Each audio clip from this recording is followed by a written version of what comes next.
All right, I'm gonna test this out real quick. Hopefully, you guys can hear me. I'm gonna check the other screen and make sure you can hear me. Apologize for the delay. I had to clear my cache the other night because my rendering software, when I make recorded videos, is just having some hangups, and I had to connect to a certain site to render certain things like my intros and so on, and it just wouldn't render. And the tech support people were like, "Well, just try, clearing your cache." That did the trick, but the process of doing so, it absolutely like reset everything. As you guys know, we use StreamYard, and it applied to that as well. And I was like, "Oh my gosh, man!" So I got it sorted out, I think, for the most part. Let me check the other screen. Okay, I hear myself on the other screen, so that's cool on the delay. All right, guys, thanks so much for being here. We have a good show planned for you guys. One of the headlines is definitely going to be Stellar XLM. I want to welcome, of course, some of you guys and so on. Didn't want to play intro or anything like that. Didn't want to keep you waiting any bit longer. I'm going to turn on some banners and tickers and all that good stuff for brand awareness. And again, please smash that like. Maybe you don't want to hit the like because, there's a delay. But I do appreciate you guys. 14 likes right now. And let's start things off by giving you a heads up of what's going to be on the outline. The outline definitely is going to be FedNow. Obviously, tomorrow's the big day. What I'm going to do? Just ignore that? No, I'm not going to do that. So yesterday, obviously, we talked about, FedNow XRP. Okay, so I put out the chopped up version of that video. It's actually live. Just was uploaded not that long ago. Of course, you guys, for the most part, re-seen it. Or if you want to just watch the chopped up version, you're welcome to do so later. Today's theme is basically FedNow and Stellar. Is that a real thing? We're going to get into that as well. Really detailed on that. Okay. So does that mean that, that's the reason for these crazy pumps for Stellar? No, it's not. It's the thing hasn't gone live. Why would that be the case? If utilities in motion through, for instance, FedNow, that wouldn't be the case. But nonetheless, we're going to point out some things for tomorrow, the upcoming days, let's face it, and so on. So yes, the big headliner is obviously Stellar. Shout out to Stardog with some of his info that he gave me, but that's not the main part of it. I went through, some more about this and so on. Try to get some of the nitty gritty. There's a video that's unlisted, believe it or not, from the Stellar Foundation, actually through Circle from a while back. And I'm going to share that with you guys. And on top of that, we got some Jasmine content. And we're going to do a follow-up, believe it or not. Shout out to Quant Papa. He was just like, as long as you don't tag, I think it was KPMG in it, everything will be fine. So I'm not going to do that. I could take, like, for instance, QNT, some of the other things, but not KPMG. So I was so excited to finally do an update. And I saw a community, or not necessarily a community, but a few guys, they were mentioning the whole thing about Jasmy QNT. Like, is there really a thing there? So this is not an official update in regards to this. This is more like, I guess you could say, connecting the dots, if you will. And, for Mr. Bellwether, who said I just pulled this all out of thin air, boy, oh boy, stay tuned for this one. Anyway, all right, smash that like. Let's get into this. Here we go. So we're going to get into a comment, super chat, actually, from Henry Brown. Welcome back, man. I haven't seen you for a while. He says he's been missing in action. Yeah, like I noticed that, 12-hour open chest surgery. Oh, God. You're home with your mom. You're trying to help the community as much as possible. Oh, man. God bless you, Henry Brown. I hope that, everything goes well. Jeez. Oh, man. Well, I'm glad you're alive. And I'm thankful, of course, obviously for super chat, but more so that you're alive, man. Thanks for the update. Get well soon. And thank you for being a long-time supporter, not only of our channel, you obviously support other channels. I've seen you around.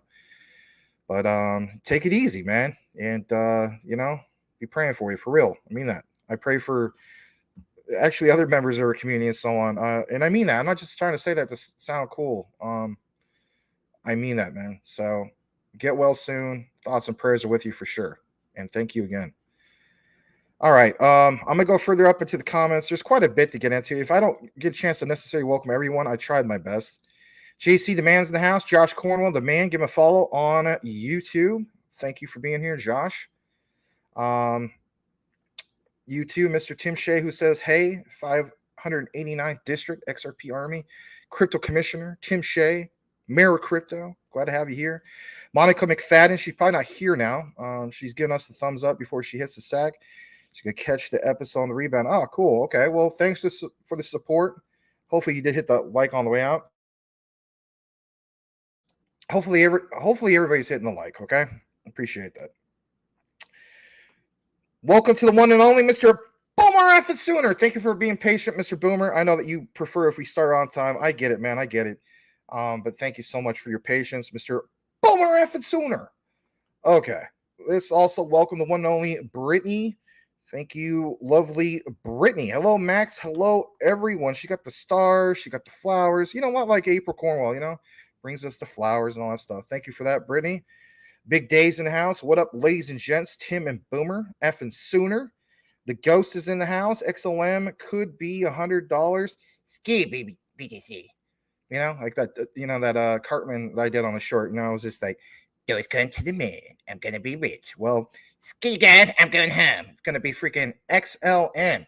You know, remember what he said to Mr. Klaus Schwab? He's like, and then I saw Mr. Klaus Schwab. I said, Klaus, you tell me that I'm not going to be rich? Well, not for you. You want to pay my key? I ain't keepers. All right, let's go further down. Brian Dowie. Shout out to Brian Dowie, all right? Brian Riley, shout out to you, man. What up, gang? Boomer, thanks for the follow back on Twitter. Very cool. I'm glad you guys are following each other back, especially in this community. April Cornwell. Mrs. Michael April Cornwell in the house. Crypto Guac. That sounds interesting, April. But you know what? Guac is good. My buddy, Mike Wool, makes the best guacamole of anybody I ever knew in my life. He also makes the best barbecue hamburger I've ever had in my life. He takes Dos Equis on an open flame, pours that in there. Then he takes a little bit of like jalapeno juice, if you will, right? Sprinkles that on there. Oh my God. Like I always tell him, like, that's the best barbecue burger I've ever had in my life. And I'll stand by that 100%. So good. But makes great guac. So I'm jealous right now. I love me some good guacamole, April. Thank you. Mexican food for dinner. Hey. Well, what day is today? Wednesday? Well, you know, maybe you guys didn't have Taco Tuesday last night, so you're making up for it, right? Right on. All right. Boomer, we're going to buy a farm in Japan when Jasmine hits $1, bro. Yes, you can contribute to what? Wait for it. The Rice Crop Consortium. Yeah, you guys know what I'm talking about. Remember that video? All right, please hit the like. I understand on Wednesdays there's a lot of other shows, so we got some competition going. You know, that's fine. You know, sometimes you guys watch like this show and some other show at the same time. Some of you guys might say, well, Hulk is on right now, bro. You know, I understand. I get it. Shout out to him, I guess. You know, he won't give us a shout out. That's okay. I don't hate him. I don't really hate anybody, really. Anyway. 2 crazy old salts growing in Japan, bro. Okay, that's cool stuff. You guys all giving each other a shout out. I want to also welcome the one, the only, Mr. Squidward, Edward Vincent, Zorp. What the heck is Zorp? Crypto Knowledge, Nano Rhythms, Celeste Crypto, Cosmic Thrust, Odyssey, Intergalactic Crypto Secrets, Crypto Talk Now, Boomer F and Sooner, Tim Shea, April Corn. Oh, okay, I get what you're saying. Welcome, Mr. Squidward, Edward Vincent. All right, thank you so much for being here. We also got the one and only River up in the house. Welcome back, Mr. River, with his hand pink waving. I don't know. Oh, yeah, that's the emoji. It doesn't show up on my screen. Glad it shows up for you guys, though. I may be having some problems with my internet. I'm just giving you guys a heads up. It was 118 degrees here. You know, like melting like a snow cone in Phoenix. Well, it is Phoenix, and then literally it melted earlier. Okay, so now the internet's kind of went back. You might have saw a fuzzy spot right there. All right, let's welcome a few more of you guys. Please smash that like. I promise we're going to get into this outline here in a bit. 24 likes. Let's also, I already welcomed you, Brian Riley, but you're going to get welcomed again, my friend. Boom, right back at you. You know, you say hello to April. Tim Shea says, let's effing go. Let's do it. You guys all want this going on. I hear you. Larry is here. Great job, by the way, Larry, on that YouTube short. Last I saw, over 500 or 5,000 views. Let's see what it's up to right now. That's cool stuff. I'll have to check the analytics on it later. Let me see where we're at. 5,600 views. And we're up to 139 likes, 9 comments. You know what? For the heck of it, let's just play this one more time. You know what? It's just such a cool little commercial. All right. Let me show this real quick. We'll kick it back to the comments. Brian Dowie, I see you on the next comment. Thanks for being here, man. Boom. All right. Here's Mr. Larry. All right. Here we go. Danica, I'm Larry. You got your choice here. Your choice is we'll give you a really super nice tip, or we'll give you these 4 scratch-off tickets, but you can only pick one. The 4 scratch-offs or a really nice tip from us. I got a question now. Sure. What are the prices of scratch-off tickets? The most you can win on each card is $7,000 per card. Okay. I think I'm going to take the tip this time. This is your lucky day because we're also going to give you the scratch-offs too. Really? We're going to give you a nice tip Oh, too. thank you guys. Scratch-off number 1. I think that's nothing. Second one. Hopefully you're lucky. Is that one nothing too? What do we get? Nothing here? You got 2 more tries. It's a lucky 7. So. Oh, cool. This one's a lucky one, I feel it. Okay, maybe it's not. I see $1. Oh no! All right, make sure you guys watch Crypto Talk Now every night, 9 p.m. Eastern Standard Time with Max and Larry. That's right. 9 p.m. Eastern Standard Time, also 6 p.m. Pacific. That's right. All right. Thank you for that again, Mr. Larry. Brian Dowie's in the house. I've already welcomed you, but again, I stated again, thank you so much. And all right, thank you, Ghost. GS is up in the house. Max, Larry, CTN fam, the one and only Cool Cat Crypto. Welcome, Cool Cat. Max, I know, yeah, it's like technical difficulties. Sorry about that. Satanic Kenza doesn't want us to become more educated in crypto. No, he does not, does he? All right. But he was all about educating people long before he joined the SEC. Like I said, he's basically the Benedict Arnold of crypto. All right, let's also welcome Mr. Marvin Davis. You know, Marvin Davis, Eddie T, there might be another guy. At this point, we all know who you guys are. You don't even need me to suggest, consider changing your avatar or something that speaks more about who you are, what you're about. It's all right. Welcome back, Mr. Marvin Davis. Going further down. Yes, we're going to talk about some XLM in here in a bit. Speaking of Eddie T, there he is. Welcome back, Eddie T. Boom, right back at you. My FedNow. Yeah, let's talk about all this stuff, right? So, Mr. Boomer F. Sooner says, but if I watch the chopped up version, I'll miss all of Brian Dowie's awesome comments. That is true. Brian Dowie and I had a very interesting back and forth conversation this morning. Maybe at the end of the show, I'll show you some of the cool stuff. Yes, if you have to know, it did involve some mud butt gifts. And that's okay. It was a fun laugh. I actually laughed out loud, right? All right. Thank you again to Henry Brown. Again, get well soon, man. Get well soon, for real. All right. Let's see where we're at. Thank you, everyone. It was undetected birth defect. Oh, boy. Well, you know what, man? It's one of those things. It's one of those things. I think I got one on my right foot? It's like it always just wants to kind of give in a little bit. And when I went up for a 3-pointer in the 8th grade, I know I don't look like it now, but I used to play a lot of ball back in my early days. Went up for a 3 in a game. Got fouled, right? Got the 4-point play, right? The problem is I freaking sprained the living heck out of my ankle. Never broke it.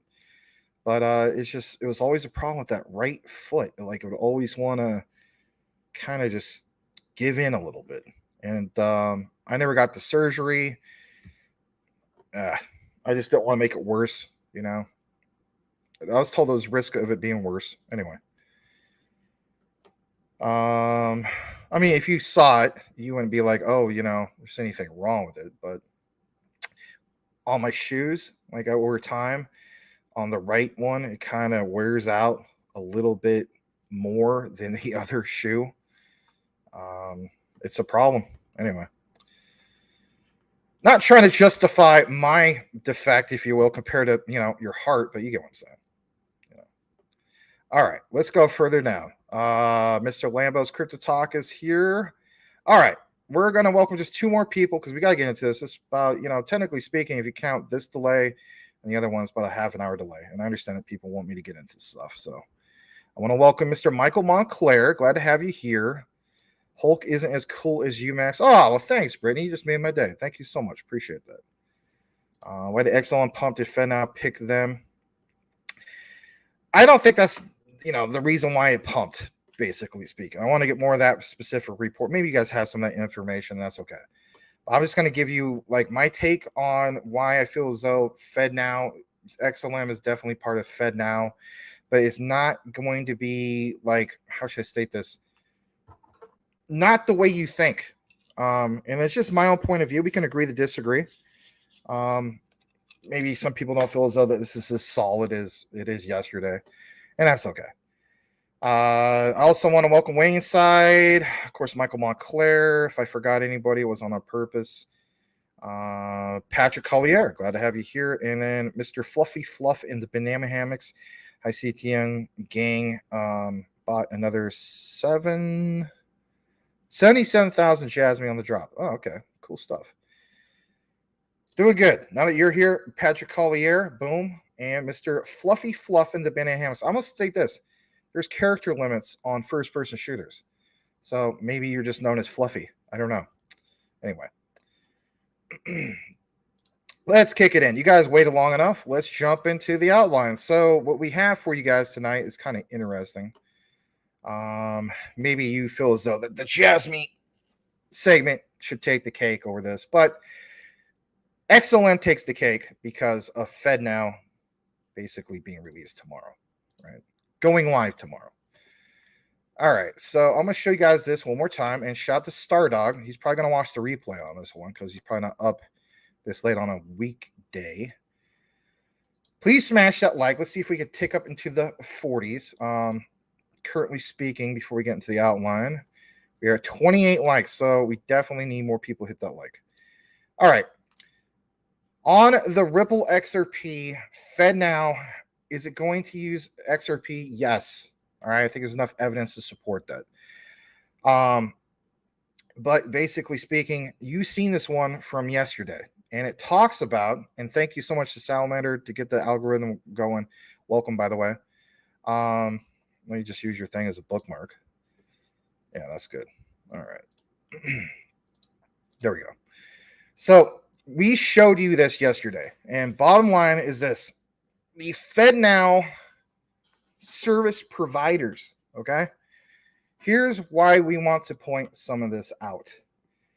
It's Temenos, okay? And they are partnered up with Stellar, okay? And that's obviously a good thing. This is referenced, obviously, right from the Federal Reserve. There's nothing wrong with questioning some of this stuff. Where does it come from and so on? So you can look into this yourself. Similar to what we did with the whole thing with yesterday's Ripple XRP FedNow coverage. And sorry if it seems like I'm clearing my throat a lot, like Crypto Hulk. I'm asthmatic. Once in a while, it kind of flares up. And with the weather being 118 degrees outside, it's made the air really bad air quality. So I'm going to be a little hoarse. I apologize. I did drink a little water. And it helps. All right. So let's jump into this. There's Temenos. Now, you may be wondering, well, I know about Temenos. Well, good for you. There's nothing wrong with knowing about Temenos. But we're going to introduce this to you because you may not have been aware of some certain key things. I'm not going to bore you with all the, just reading and reading and reading. Some of it's going to seem like there's a lot of reading. But Temenos Transact Core banking software, combining cutting-edge banking tech with flexible and extensive business support. Now, I did download the brochure, and I did, do my proper deep dive that you guys know that I do. But there's some things I want to show you guys here that you may not have been aware of. So, number one, Temenos Transact is the most successful and widely used digital core banking solution in the world, using cloud native and agnostic technology. That's pretty expressive in itself, especially when we talk about Quant, blockchain agnostic. Temenos Transact provides the most extensive and richest set of banking functionalities across retail, corporate, treasury. And if you're taking notes on this one, remember I said treasury. Okay, we're going to tie this all in big time. Wealth and payments with over 1,000 banks in 100 plus countries, relying on it to provide market leading and innovative products and services to the customers. Okay, so it's cool stuff, right? Innovate faster, smarter, all this stuff, right? For instance, banking, SaaS, all these things sound great, but why point it out? And what is obviously the Stellar connection? What is the FedNow connection? Well, we showed you a little bit of the FedNow connection. They have been listed as a service provider, but how is this really going to be connected to Stellar? And especially are we going to actually use XLM? Kind of like yesterday we're talking about, Ripple's XRP. We understand there's RippleNet and then Ripple is being used, but we don't want to just be Ripple. We want it to be XRP. Okay. And we established that. If you missed that show, check it out.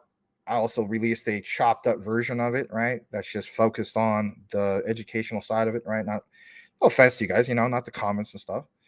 So we established that. So that was XRP, but today's XLM. So, one thing that I also want to point out here is some other things that are listed here. And basically speaking, you're going to see some things that you were not aware of. And basically speaking, I want to show you, where is this part right here?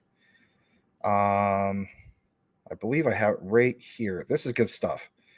Challenging market conditions. Okay. It talks about before the 2008 crisis, in regards to the levels of cost models and new entrants are basically, they have these ratios of 30% versus 50s for most European banks. Talks about how this thing basically saves, banks money. And that is worthy of a mention. If I'm led to believe, a lot of us are led to believe that, with Ripple's XRP, it's literally a liquidity solution for banks, the concept of Nostra Vostra and so on. Think about on-demand liquidity, to be able to, how should I say this? Picture a big old pitcher, we've all done it, right? Gone to a bowling alley or whatever. Sometimes they serve you beer, right? Or ale, they give you a pitcher of ale, right? The beer, all that stuff. And then you run out. And what do?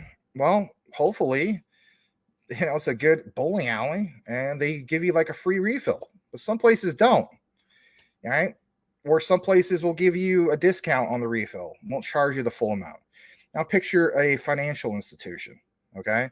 So financial institutions need to be able to quickly refill that, no pun intended, that on-demand liquidity, okay? Literally. It needs to be quick, resilient, and it needs to basically cost significantly less, right? Ripple provides that solution.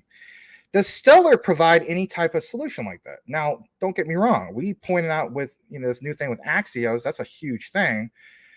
In my opinion, that could very well be XLM or Stellar's answer to that.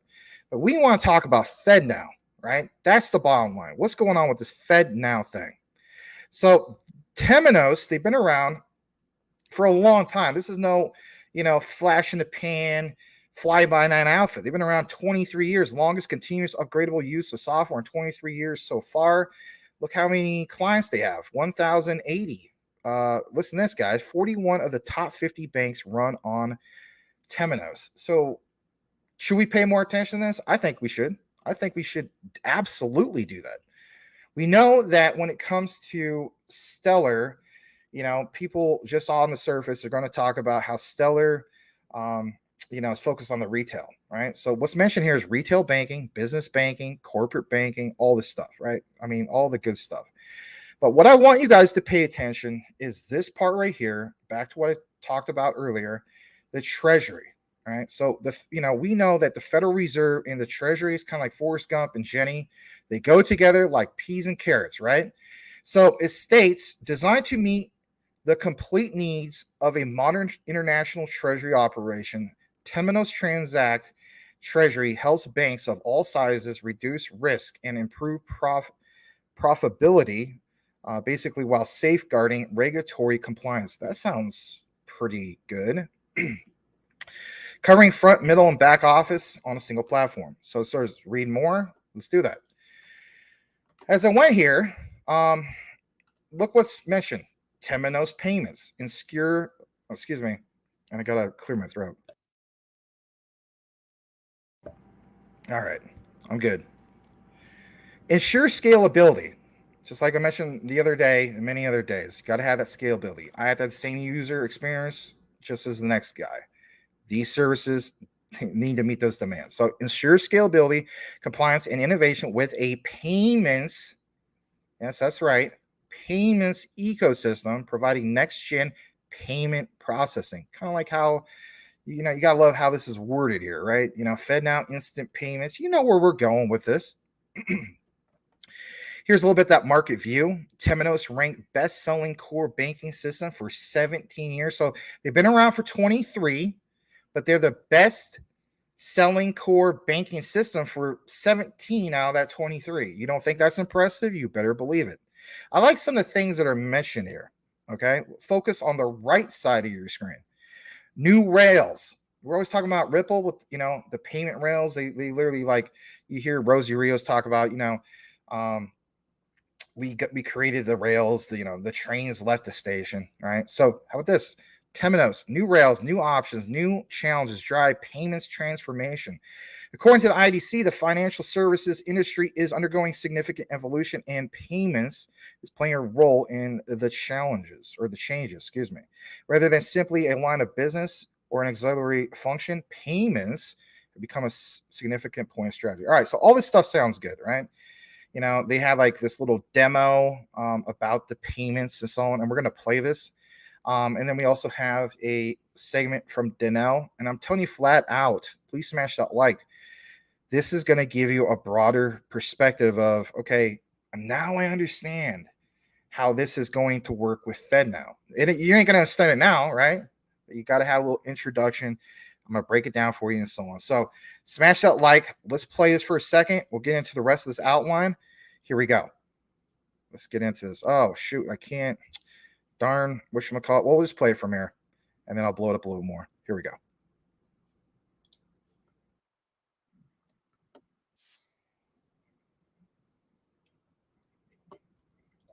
Not showing, is it?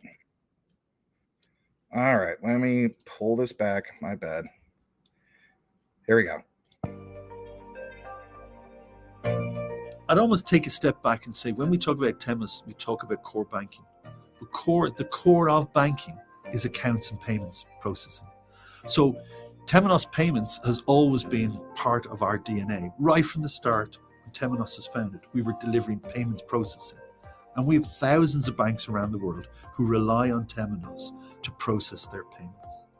Be they credit transfers, cross-border payments, high value, low value, real-time, instant, bulk payments. We cover all of those. Every day, there are thousands of banks sending millions upon billions of payments transactions and processing them on Temenos software. And we provide that software both within our overall core platform, but also as a standalone. So any payment service provider, bank can take our software and run it with their environment to manage their payment processing. We also deploy that on-premise, but in the cloud and as SaaS. All of that technology is built on top of the Temenos technology platform. So all of the investment that goes into our number one technology platform in banking is leveraged by our payments processing. ensuring the ability to handle huge volumes, scalable performance, as well as a huge variety of functionality and clearance around the world. So we are engaging more and more with institutions who just want to look at how they actually improve and modernize and elevate their payment capabilities. And so with Temenos, we want to talk to those customers about how we can elevate their capabilities and make them a leader in payments innovation.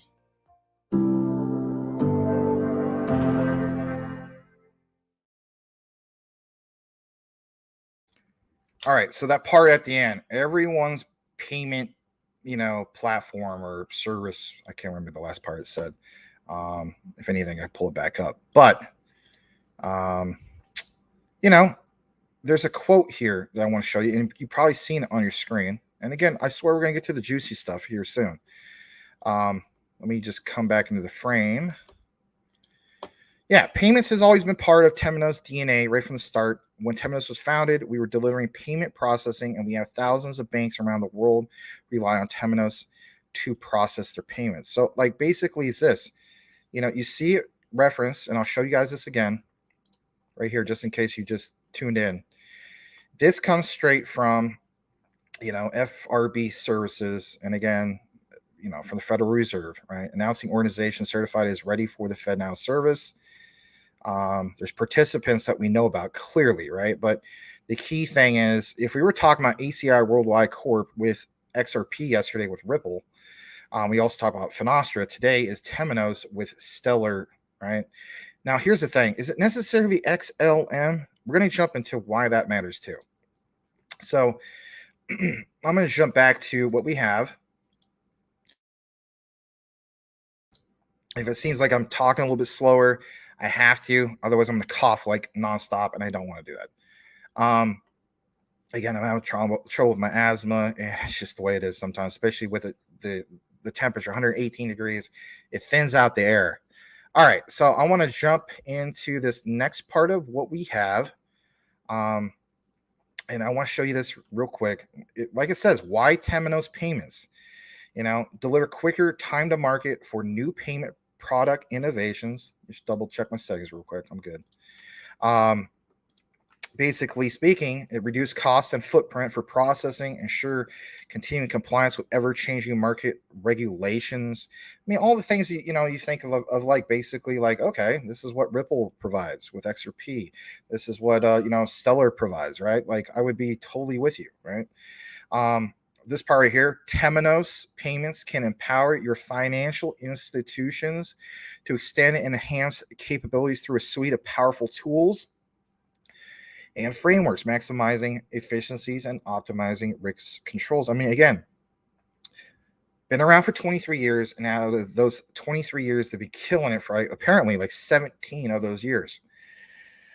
I'm not gonna get into the processing so much, but I do like where it mentions helping organizations maintain cost control, right? Because what does that basically mean? And what are the benefits of that, right? Sustainable payments processing innovation on the world's leading technology platform in banking. That sounds pretty cool. Temenos payments, progressive payment service innovators like BNPL, digital wallets, and request to pay, and quickly deployable to your institution through our payments innovation ecosystem. Real world challenges, right? I mean, all these things are good. Okay. So I want to do is I want to jump to this part about the scalability real quick. And again, it almost sounds like Ripple to a sense, right? Hear me out. We operate on a robust and scalable platform, providing your bank with, look at this, right? On-demand, elastic scalability for processing high transaction volumes. My God. Some people feel as though it's like, well, FedNow, I thought it was going live tomorrow. Again, it is. There's other things that can pump Stellar, right? Supply and demand, a little bit of the buy the rumor, sell the news, but I think there's a lot more to it than just that. With low latency and frictionless processing, our flexible scaling ensures cost optimization by paying only for utilized resources and meeting market mandates within designated timeframes. Now, I won't state this real quick. I know that you guys are all paying attention to what's going on with, this whole thing of Stellar, and I mean to pull this up real quick. I don't have the page up, but I mean, currently speaking, it's up 22%, 69% of the week.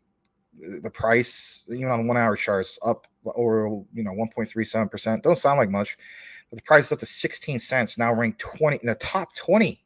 Yeah, shout to Stellar, right? Doing it big. I mean, that's really, really cool. We also understand that we might have to double check some of the stats that was released in regards to like what Wisdom Tree, that going live. How many people are using the app to actually use XLN to pay bills and stuff like that? We needed to take that into account, right? There might be some new stats.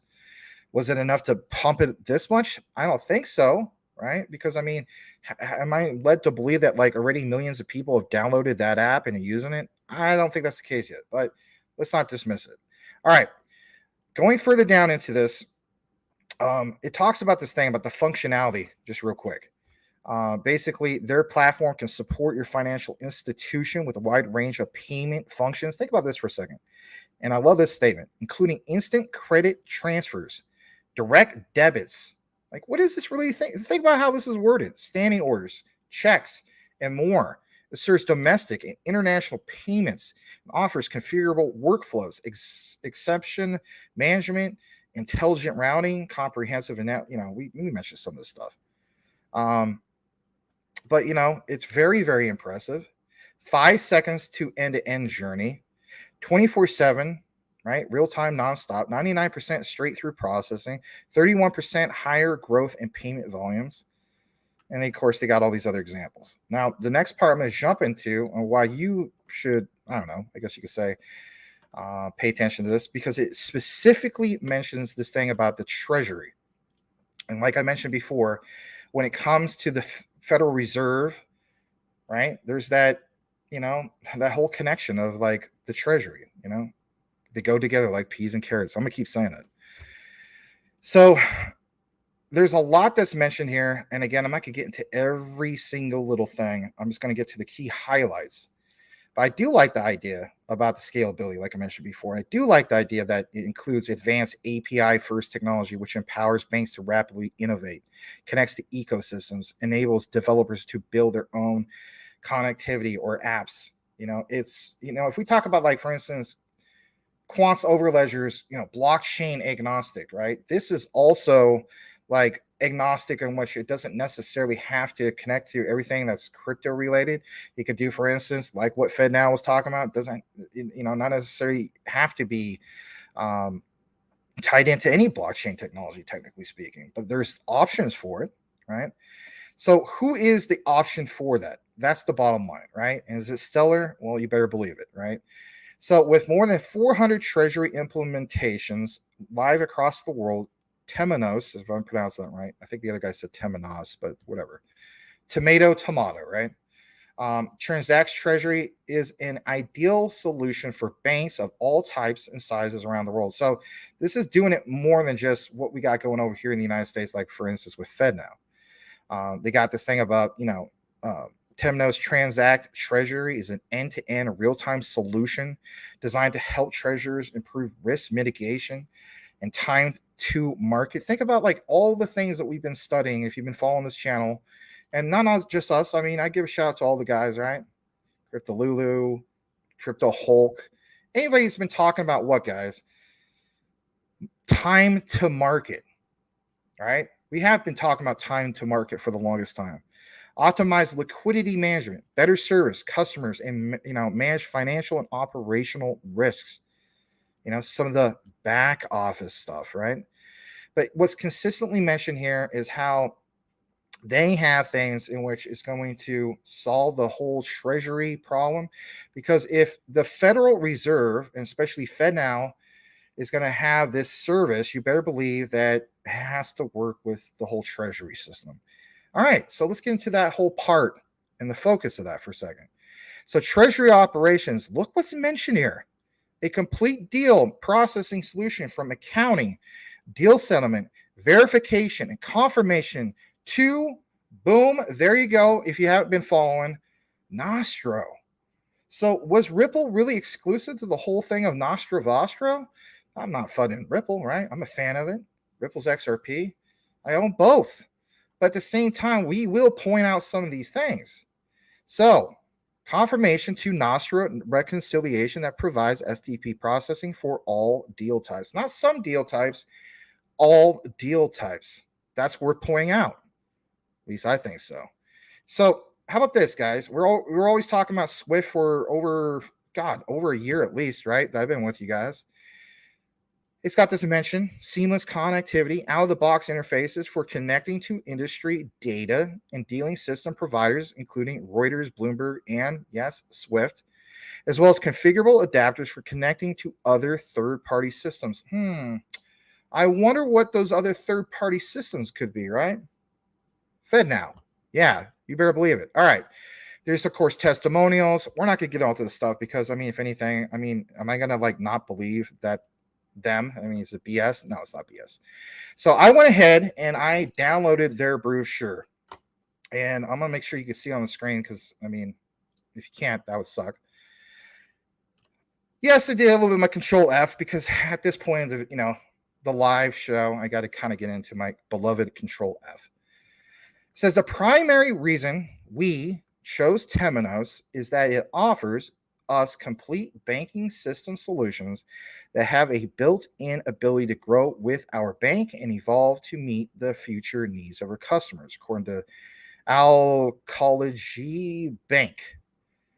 Efficiency through a complete solution in a single platform. The system provides full straight-through processing, STP, from deal capture, control and risk management to confirmation, matching, settlement, and accounting, together with a broad range of planning and analysis tools. Can I just mention this real quick? If we were going to talk about real-time gross settlements and so on, we're going to talk about finality and all these great things, right? Also understand that if this is going to be tied into, for instance, going from the Federal Reserve to the Treasury, and they both kind of work hand in hand together, not kind of, they do, you have to have a way, for instance, where you do have a mechanism that's going to have control and risk management and confirmation, matching, settlement, and accounting. Like, the U.S. government is all about keeping tabs on our bank books and stuff, right? We know that, you don't pay your taxes and stuff like that. What's the IRS going to do? Garnish your wages, are they not? So, boom, there you go with that. Together with a broad range of planning and analysis tools, Transact Treasury provides a seamless and transparent flow of information to synchronize the banking and trading books with real-time. Think about what's mentioned here. Real-time, if we're talking about FedNow, real-time payments, yes, real-time links to the market for instant and accurate data. All right, let me show you guys another thing real quick. So they have this thing of intraday liquidity management in the demanding world of instant payments. Again, sometimes I gotta slow it down a little bit. Treasurers, again, back to the Treasury, require ability to manage intraday liquidity in order to optimize the use of collateral and cash. What would be a service that's going to supposedly not only optimize, but make instant payments? Well, you get what I'm saying. Obviously, FedNow, right? There's a need, of course, for real-time systems to make this happen. And let's get to this part real quick. It mentions that in the past, Treasury divisions were also often focused on trading activities where they were run as profit centers and generate significant returns and could therefore afford to select their own systems. These were often standalone systems or multiple systems to fit any given asset class. Any given asset class, what are those assets? Could those assets be tied into digital assets? You see where I'm going with this? Prevailing cost pressures as well as demands of a changing regulatory landscape mean that treasurers need to glean efficiencies in all areas. This last part, real-time links to instant and accurate market data together with an impressive range of tools. Transact Treasury enables near instant access to insights across all our asset classes. This is going to be a key enabler for high-quality client services and accurate regulatory reporting. All right. Sounds good, right? Where's, again, some of the juicy stuff? Well, I swear we're going to get into some of that stuff, but if anything, I can't just give it to you and say, well, this is the reason instantly. It all has to come together, connect the dots. It's got to make sense. That's the bottom line. Again, please smash that like. So I'm going to jump to this next part of what we have. And if anything, let me see what we got. All right, here we go. Here we go. All right. So now let's enter in the community fund from Stellar. Now you may be wondering, why would you do that, Max? And why is BP Ventures basically, referenced here? Well, it's not necessarily so much about BP Ventures. And if anything, I'm going to blow this up a little bit more so you can see this. There we go. Nice and big. So in my opinion, it's not just necessarily XLM, right? I think how this all comes together and gets done is through Stellar USDC. Now, some people are saying, well, that's not XLM, right? But you got to keep in mind that originally this partnership, this key partnership is built on Stellar. All right. So that's worth noting. So what I want to show you guys here in regards to, I guess you could say, why we should pay attention to all this is this part right here. And basically speaking, step one, by leveraging USDC as a payment mechanism for MSBs. And if you're wondering what the heck does that mean? MSBs are money service businesses, basically. If you're wondering what that means, a money service business is a legal term used by financial regulators to describe businesses that transmit or convert money. Who is going to transmit and convert money? The FedNow, right? That's the whole point. All right. So getting more into this, it says paying into their existing remittance system and using a non-custodial payment gateway with a one-click integration solution makes this option fast and easy to implement with little risk. Isn't that the whole point of FedNow? Instant payments to be one click? Just think about it for a second. In particular, using USDC as a payment mechanism solves many real-world problems for what I gave you on the definition of MSBs. Here's an example. Chargebacks. They're growing at 20% per annum. At least this was, like a year or so, right? Might be a little bit higher, might be a little bit less. I didn't have a chance to check the stats on that. Forgive me. Talks about BP solution, but that's not the point. The focus should be Stellar's USDC. And that, of course, like it says, reduces chargebacks, rates, and fraud. Why would the U.S. government want to get involved with something that's not going to reduce that? They want something that's going to reduce that. Hence, the utility. Some people say there's no utility of stablecoins. Yes, there is. This is a perfect example. USDC payments are irreversible. Funds are immediately available, thereby assisting MSB's working capital utilization, improving their treasury efficiencies. In contrast, card payments are accredited by the processor up to 15 days following the transaction. That part is true. Some of you guys deal with this all the time, right? There's lower cost. USDC payment mechanism is cheaper than cards that average between 1.8 to 3.5%, give or take, right? It's a little bit different now.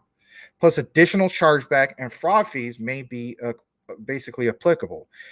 Our one-click integration into major money transfer systems, now here is some of the juicy stuff, already have thousands of clients.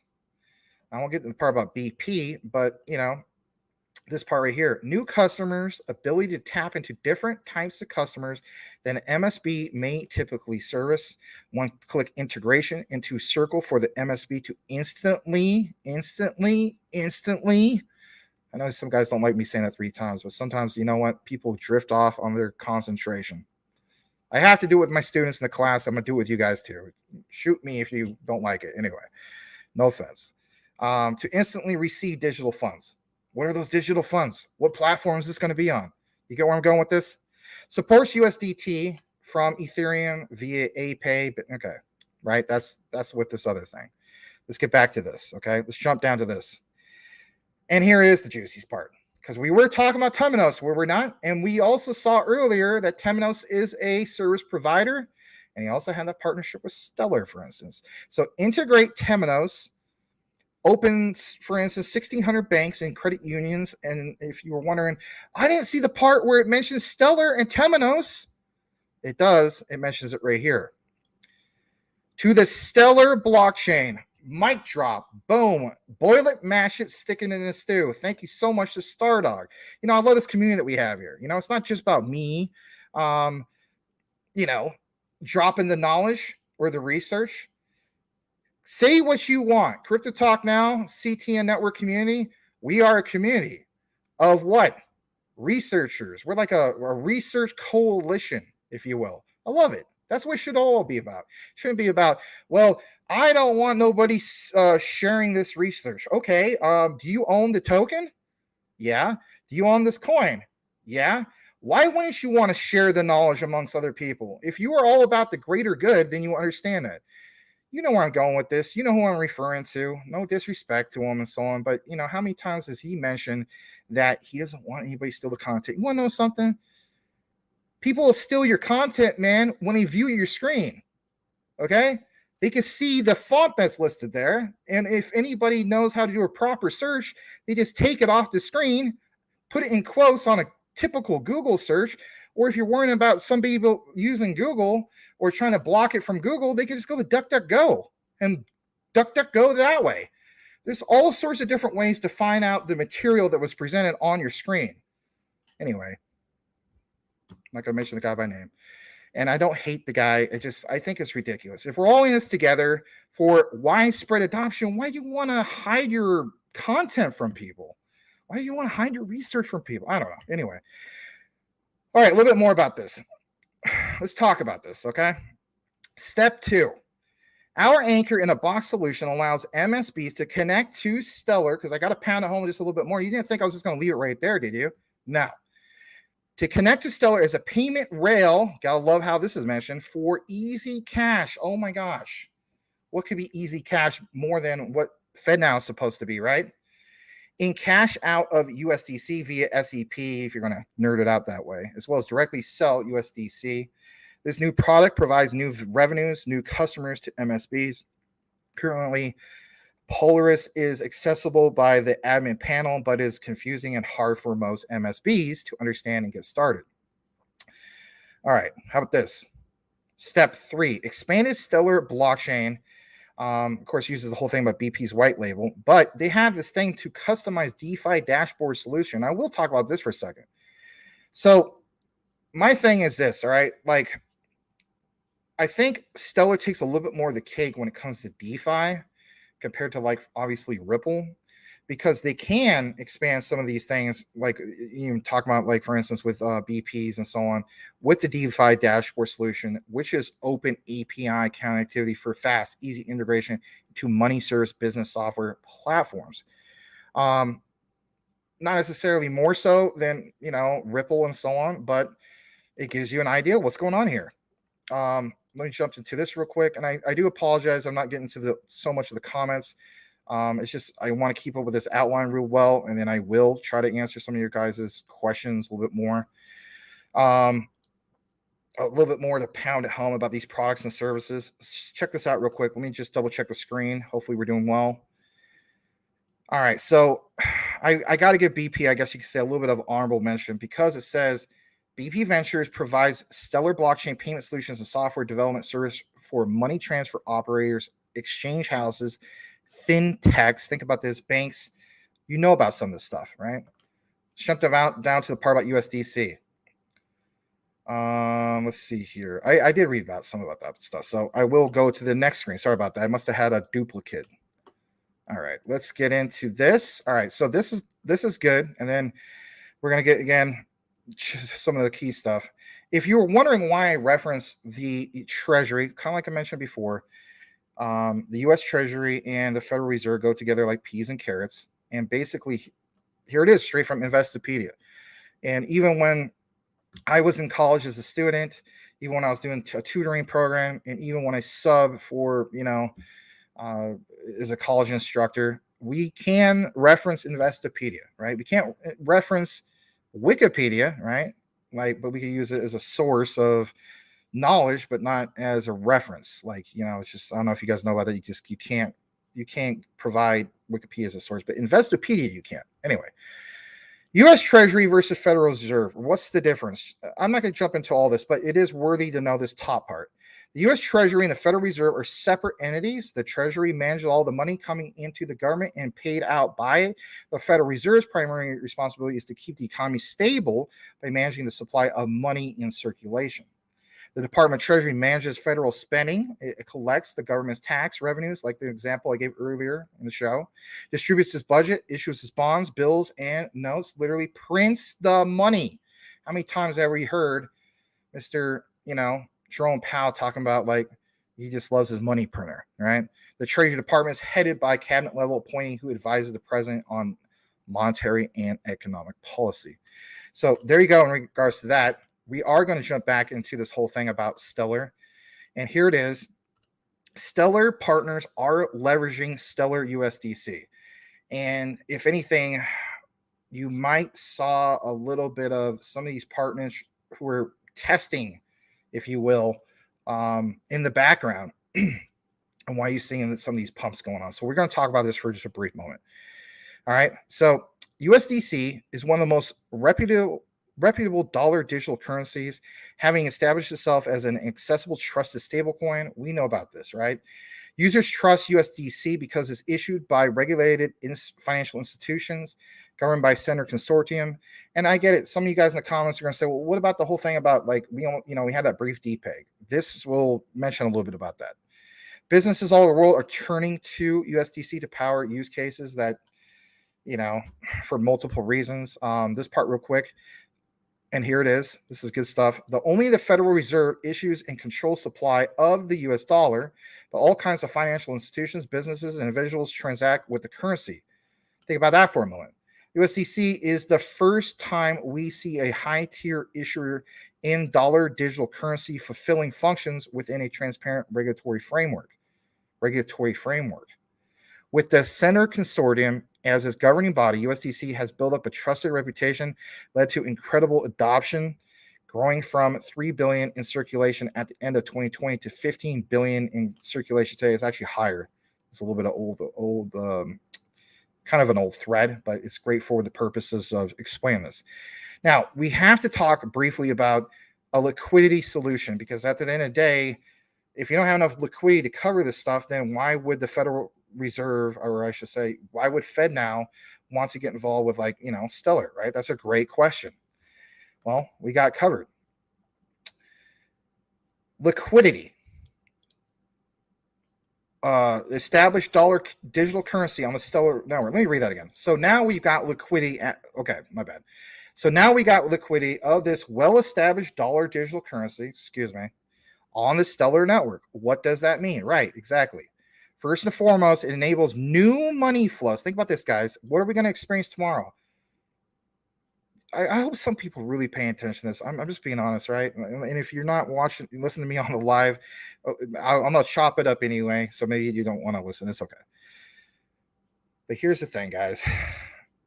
This is a great statement, because what it means is that it does enable new money flows for their ecosystem. How so? Stellar USDC has interoperability with other Stellar assets representing world currencies. I am going to get into part about why, for instance, like this is great not just for FedNow. This is great for the European Union and so on, right? It says creating the ability for cross-currency transactions, USDC can be used to hold or onboard value to Stellar via anchors. And you guys are familiar with some of these anchors, like Wire. And maybe you're not familiar with this one, Stably. Maybe you're familiar with BitGo, but Wire, I definitely remember, right? Finclusive. A little bit more about this. And I know it seems like I'm reading a lot of this part verbatim, but these are things that's going to pound it home that much more for why I feel as though that Stellar is definitely going to be on FedNow. Stellar USDC represents both the strengths of USDC and the Stellar network, stable, trusted, accessible digital dollar currency, and a fast, cost-efficient, secure network that connects to all the world's existing financial systems, all of it. I'm going to state this much, right?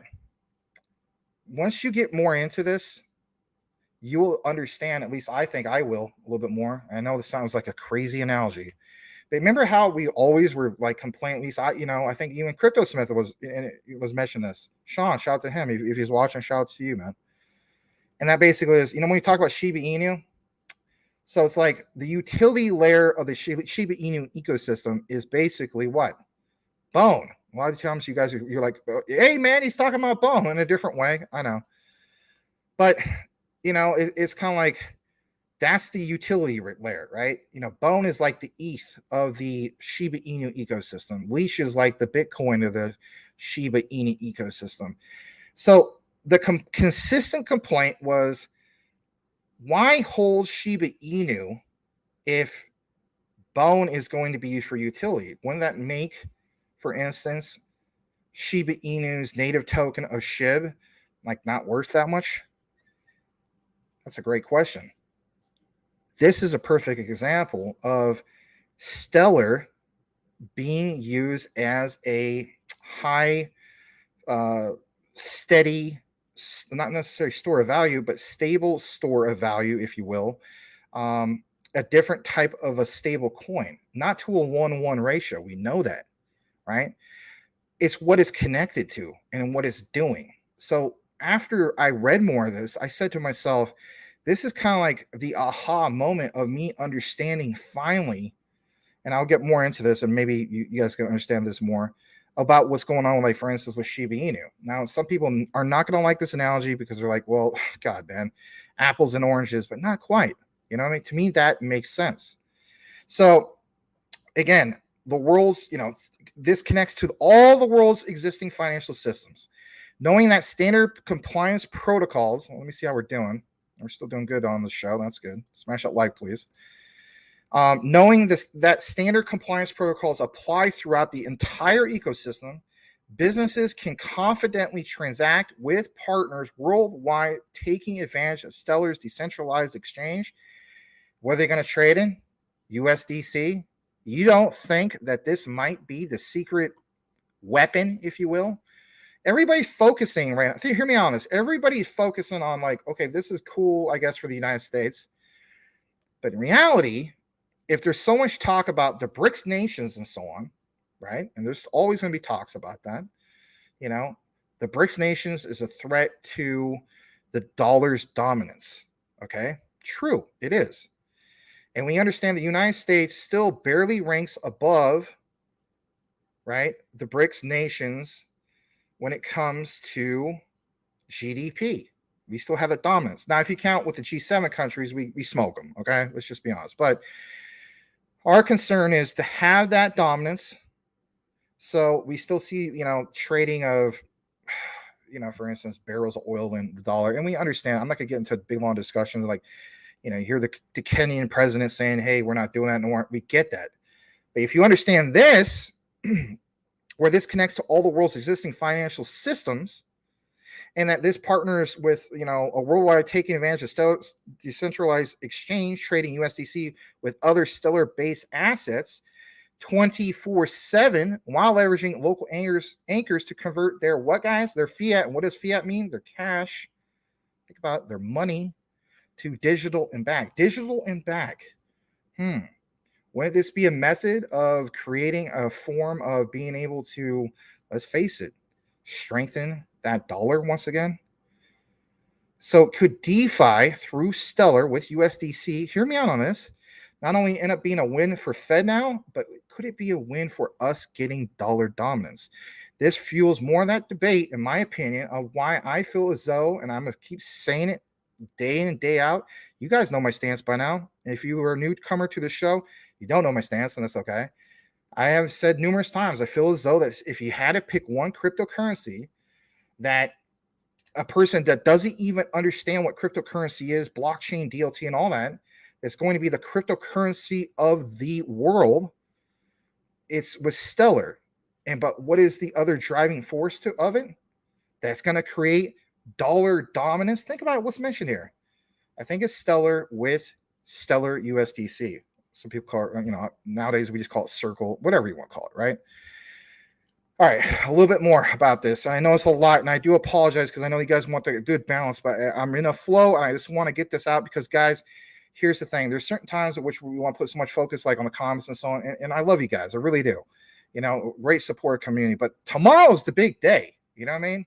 And that's why we got to pay attention to some of the stuff. So just bear with me a little bit more. And I swear I want to recognize you guys because you guys are great. You deserve to be recognized. But, this right here, it's not just how they are implementing Stellar USDC, it's how they're using this digital currency. Look at this. This is juicy, to create opportunity and build products for other businesses. So we talk about workflows, we talk about incentives, we talk about staking, we talk about raising capital, all that stuff and how it's tied in. We're talking about the financial ecosystem of the world and how that is that constant moving gear in motion to create, entrepreneurs' livelihoods, if you will, or, businesses to be able to thrive, right?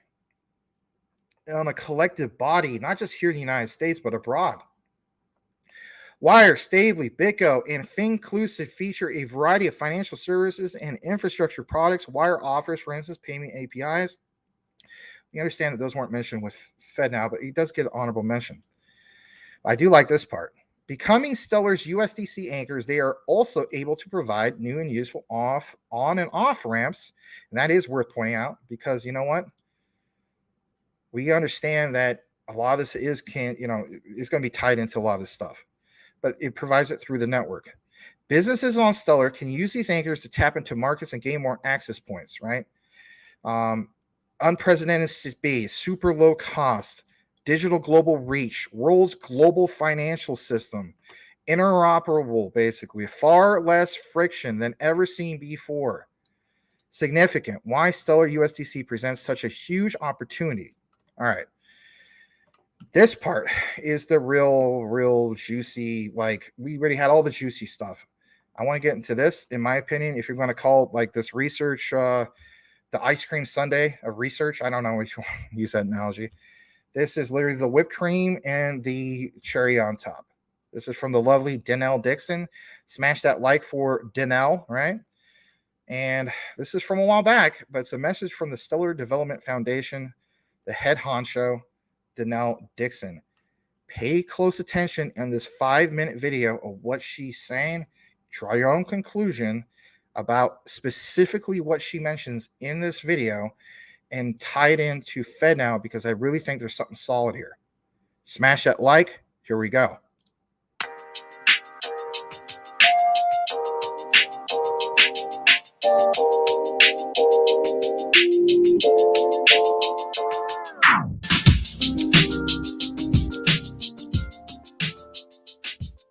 Stellar is a decentralized open network that connects the global financial system. It is specifically built for interoperability and to further financial access and inclusion. It is also specifically built for asset issuance and for payments. So thanks to its speed and scale in transferring value, Stellar makes money more fluid and markets more open. And at the Stellar Development Foundation, our work is truly just to support Stellar's success. We're a nonprofit. We support Stellar's growth and development by shepherding its code base along with the Stellar community, and by also supporting the technical and business communities that build on Stellar. We are truly, this is our sole mission, is to make Stellar successful, because we think that that success brings tremendous value to people all over the world. So we also serve as a voice to regulators and institutions so that we can help them understand not just Stellar, but blockchain technology, so that they can see that if they don't allow that blockchain technology to flourish within their different regions, they're actually missing out on a huge opportunity for their constituents. So we are focused on just the growth, development, success of the Stellar network. And it's really exciting to see where we are today.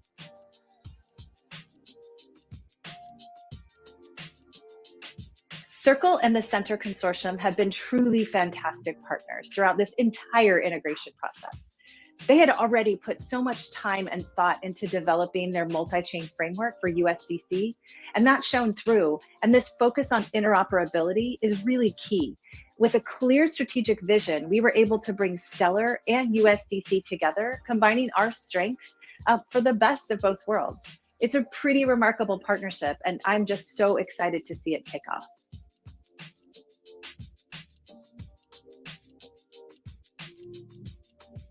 On Stellar, anchors can issue any digital asset, and that includes stablecoins. And they can provide the on and off ramps for these assets to and from the Stellar network. So given USDC's strong position in the market and the important use cases that rely already on the digital dollar, anchors are really eager to provide access to USDC and expand where it can go. The benefits, well, they're kind of limitless. Businesses can actually now send payments on international scale with unprecedented speed and costs. And businesses have access, and individuals have access to do the same thing with respect to remittances and payments that they want to make on a global basis. So the more anchors that support USDC, the more liquid and global USDC will become, and the world's financial system will just connect to a degree that we've never seen before. I often talk about the fact that while we recognize that there are borders that exist in the world and they're necessary, with respect to the access to financial products and financial systems, we don't need to see these kinds of borders. And this combination with Stellar and USDC creates this borderless access to the financial system, which I just love.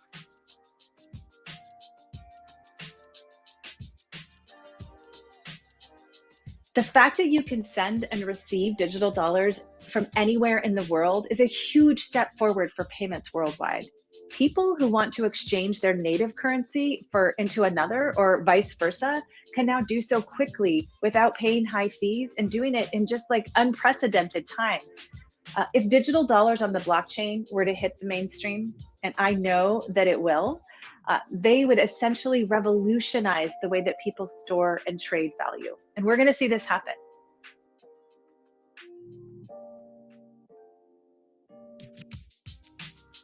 Circle has done the hard work and due diligence to make sure that USDC is the leading digital dollar stablecoin in the world. Having USDC on Stellar just already brings confidence and reputability to those looking to transact on the network. Businesses and developers can now leverage USDC's scale and liquidity to make efficient transactions on Stellar rails while benefiting from USDC's established brand and network of partners.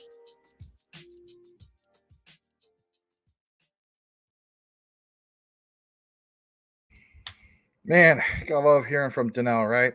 There's a tad bit more in this, but I did see some super chats, and I do apologize if I got to them a little bit late. We're going to recognize you guys as super chats, and then we're going to show you the remaining part. So try to remember what she just finished up on when it came down to Circle, USDC, and so on. Let's jump into these comments from super chats, and then we'll get more into some of the other non-super chats and so on, right? Because we need to do so. I saw that OG Crypto's in the house. Thank you for being here, OG Crypto. Salamander, I really appreciate you guys. I'm just trying to get into some of these key super chats because I need to. I mean, what's the point of donating super chats if Max doesn't recognize them, right? I know. Menelect, shout out to you, man. Glad to have you here as well. Boom. Menelect is here. Is it me you're looking for? Lionel Richie. All right. Wes, thank you so much for the $5 super chat. This is at $6.50. That was a while ago, man. Thank you for being patient. Hopefully you're still here. I think you're still here if you got your popcorn and whiskey ready. Like he says, FedNow tomorrow, XRP, XLM, let's go, Max CTN. Let's go, Wes. Thank you so much, man, for being a long-time supporter. And hopefully, you guys were able to kick back, relax, and so on. But we still got a lot more to get into. So, you know what? I do want to round out the outline. I'll get into it in a bit. On top of that, let's see here. Let's go further down, and it is, well, I'll read this. This is an honorable one. Thank you. Great stuff, Max. I love the BP Ventures, Circle, Temenos, Stellar connection. Thanks for all you do. Oh, no problem, man. I appreciate you guys. Yeah, I know about Volante as well, and I wanted to talk about that like the other day, but I just, sometimes, people just want to remember like maybe a couple, Abdul Jawad, thank you so much. Jasmine's the way. We'll get into some of the Jasmine in a bit. All right. What if FedNow uses HBAR? I'm just kind of scrolling through while I'm getting to the super chats. So just a lot of good comments. XXI Gaming says fire. Thanks, XXI. Glad to have you. All right, Elon Muff, aka Mike Cornwell, the $2 super chat. XRP to be listed on LCX exchange, the Liechtenstein exchange tomorrow. Taggy. Oh, Dunka. Guten Tag. We'll check it out. All right, I'll stop doing that voice. Shout out to people that, of course, are from Europe and whatnot. All right, I'll get to that in just a bit. I want to recognize another super chat that saw came in. Also want to say hello to Steve the Canadian. I mean, everyone's all for adoption, but this is not adoption for the people. This is people handing government daddy the keys. So yes, you get adoption, but at what cost? I get what you're saying, man. But here's the thing, right? Everybody's focused on the topic of FedNow and what ones are going to be part of it and so on. And that excites people. They want to know the news about it and so on. So, I mean, no judgments from you. I get it and so on. And I get where you're coming from, man. I mean, the same could be applied to I've had people say, why are you investing in QNT and all that? It's just like, I get what you're saying. Okay. But welcome, Steve the Canadian. And let's see here. Smelt It, Dealt It. Man, that's a great name. I haven't heard anybody say Smelt It, Dealt It since I was a kid. That was really popular back in the 1980s. And shout out to anybody who's born in the 60s, 70s, or 80s, or whatever, right? There was a period of time where it was all about Smelt It, Dealt It. And what's another thing we used to say in the late 80s and early 90s? Remember psych? Remember that whole thing was psych? Everything, you psych your friend out. Anyway, FedNow equals IBM, SHX, Stellar, Nusset. I will show you guys that. I'm glad you pointed out. That's actually part of the outline. All right. Glad to have you here too. Bob Smith, Smelt It, Dealt It. If you ain't holding XLM, you don't know anything about crypto, not financial. That's a great statement. You don't mean any disrespect. All right. David C., $10 super chat. Thank you so much. Long-term QNT prediction. If you want me to lowball it, I would say I'm probably going to go with 10,000 on the minimum. Long term. You guys know me. I got way higher than that, to be honest. Way higher than that. I've stated that I feel at the height of the utility run, it could be 100,000 QNT. Some people think I'm nuts for saying that. I don't care. A lot of people feel as though that if you're a content creator, that it's you don't have the right to have freedom of thought. That's how I feel about it. People want to call me nut job over saying that. That's okay. I don't mean no disrespect to anybody, but yes, long-term QNT, I feel as though 10,000 minimum on the high end, 100,000. There's a YouTube short of me that I feel as though that, it very well could be the first $1 million coin by 2030. I know that sounds insane, right? You might have just disconnected just hearing from that, hearing that. Maybe we lost some people for saying that. We do have a good crowd. Please smash that like. Maybe we could tick up into the 60s. I lost a few people just even saying some of these crazy things. I was looking at, we went from 56 to 52, but it's okay. But yeah, that's how I look at it. Ironic, right? I didn't even see that. Yeah. So Salamander, he looks at it that way too. But yeah, I mean, it's just, here's the thing, the scarcity, right? There will be a supply shock. Think about it for a second. If BTC was able to do what it did, you can get to all-time high of 69K with not that much utility. Let's just be honest. What about the one that creates hundreds of use cases, over 100 plus blockchains to be, interoperable? Oh my gosh. I mean, we've done so many deep dives on all the use cases about QNT and so on. So, I mean, look more into it yourself. Overledger just went public. Why would the Bank of International Settlements, which is the central bank of central banks, if you want to really talk about it, right? Why would they literally choose Quant Network to be the one that's going to get the job done for them and so on? At the end of the day, I mean, we talk about scalability. Are you going to have a tool or an operating system that's going to provide the institutions ease of access with, create where it's frictionless, as the saying goes? Yeah, that's all done through Overledger, right? And there's other great projects, don't get me wrong, right? But, I just think that QNT, it makes sense. It's going to be worth a heck of a lot of money in the future. And, compare it to BTC, I mean, heck, where are we at, guys? 14.81 million, give or take, right? Compared to BTC, which is 21 million. So way more utility, less of a supply. Yeah, I agree with some of you guys. I think I saw Menelect, I saw Tokenizer talking about supply shock. So supply shock, it's a matter of time when that happens. when does it happen? I honestly think that all the big stuff happens 2025. We should see a little bit of that momentum kicking in, obviously, like in 2024. But I'm talking about like we want to see all our assets not only have new all-time highs, but smash it out of the park, you know? So 2025, I think, is absolutely going to be a big year. Obviously, there's other assets like possibly Jasmy, where it's like 2026 as far as meeting the KPI goals. We can go on and on about some of this stuff, but thank you again for the $10 super chat. We will kick it back in the outline here in a bit. Can we please welcome Smelt It, Dealt It, man? I hope I see you more. You got I love the name. It's just hilarious. Reminds me of my childhood, you know. Oh God, my missing childhood friend Tony R. Shout out to him. I would kill to see that kid again. I hope he's alive. I hope he's well. I look up that guy at least once a week, and I can't find any information about him. And I just hope he's alive, and I hope he's okay. But anyway, he's the one that started the whole Smelt It, Dealt It thing with me when I was a kid. All right. Stargazer, welcome. Glad to have you. Awesome take on Stellar Max. Don't sleep on Stellar. I would agree. We're not even done with it yet. I have that last bit that I want to talk about with you guys.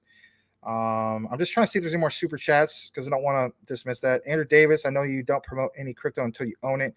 Let me send you some Caspa so you can update your thumbnails. LOL, Cas is going to be King Max. You're more than welcome. If you want to do that, you're more than welcome to do that. Message me on crypto Twitter. I'd be honored. But you don't have to do that. I was looking to get into it anyway, but if you're like, you know, I'm tired of waiting for this guy to get some Caspa. I understand where you guys are coming from.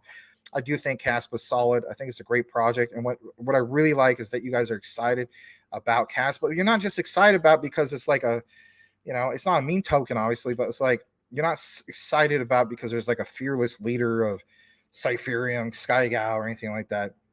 Because we're talking about FedNow. You're excited about it because it has solid utility. You see where it's going. It trends. A lot of great use cases. I think, who was it? GF Burke. I don't know if he's watching tonight. You know, he showed some, what was it, the MasterCard examples and so on. I mean, all that stuff is great. The rule of farts. That's funny. All right. Let's see here. 54 watching, only 45 like what's up with that? I don't know. You know, we do have people that listen to us driving down there. I got confirmation about that.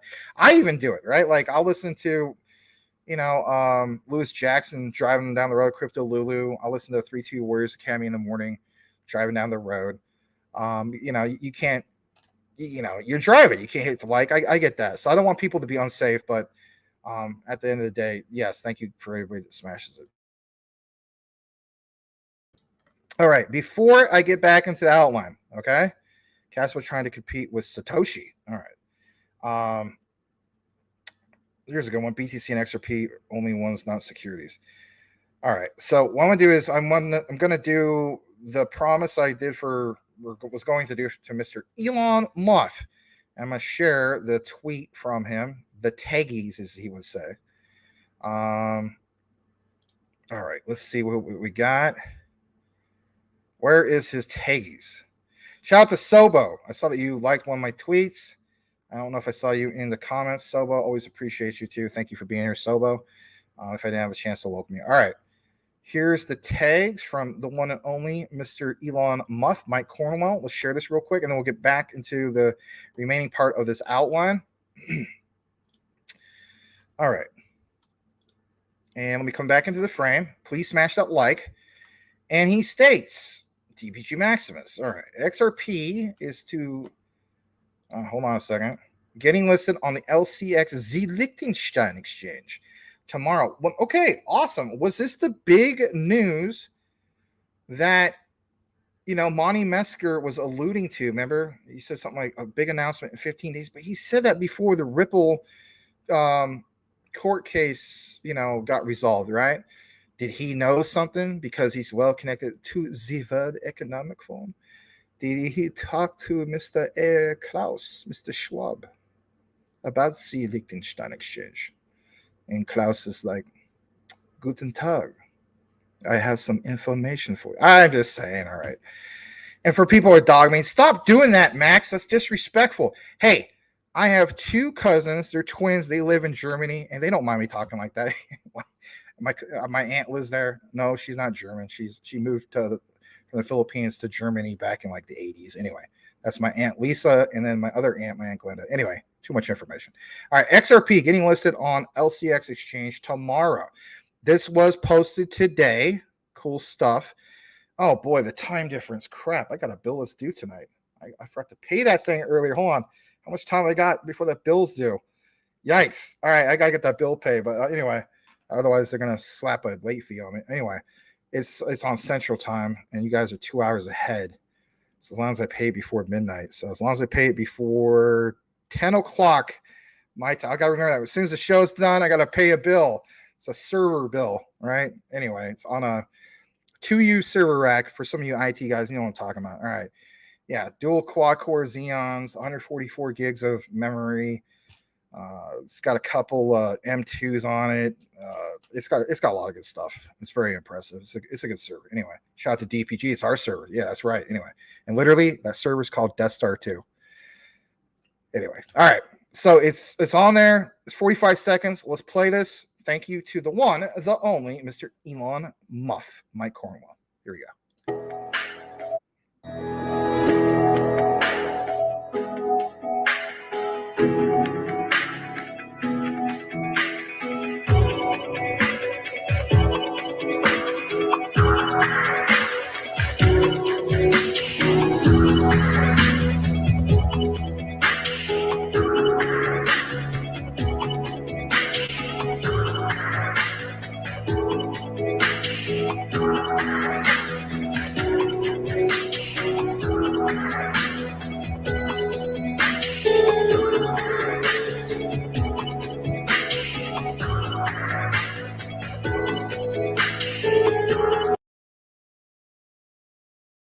All right, that was pretty cool.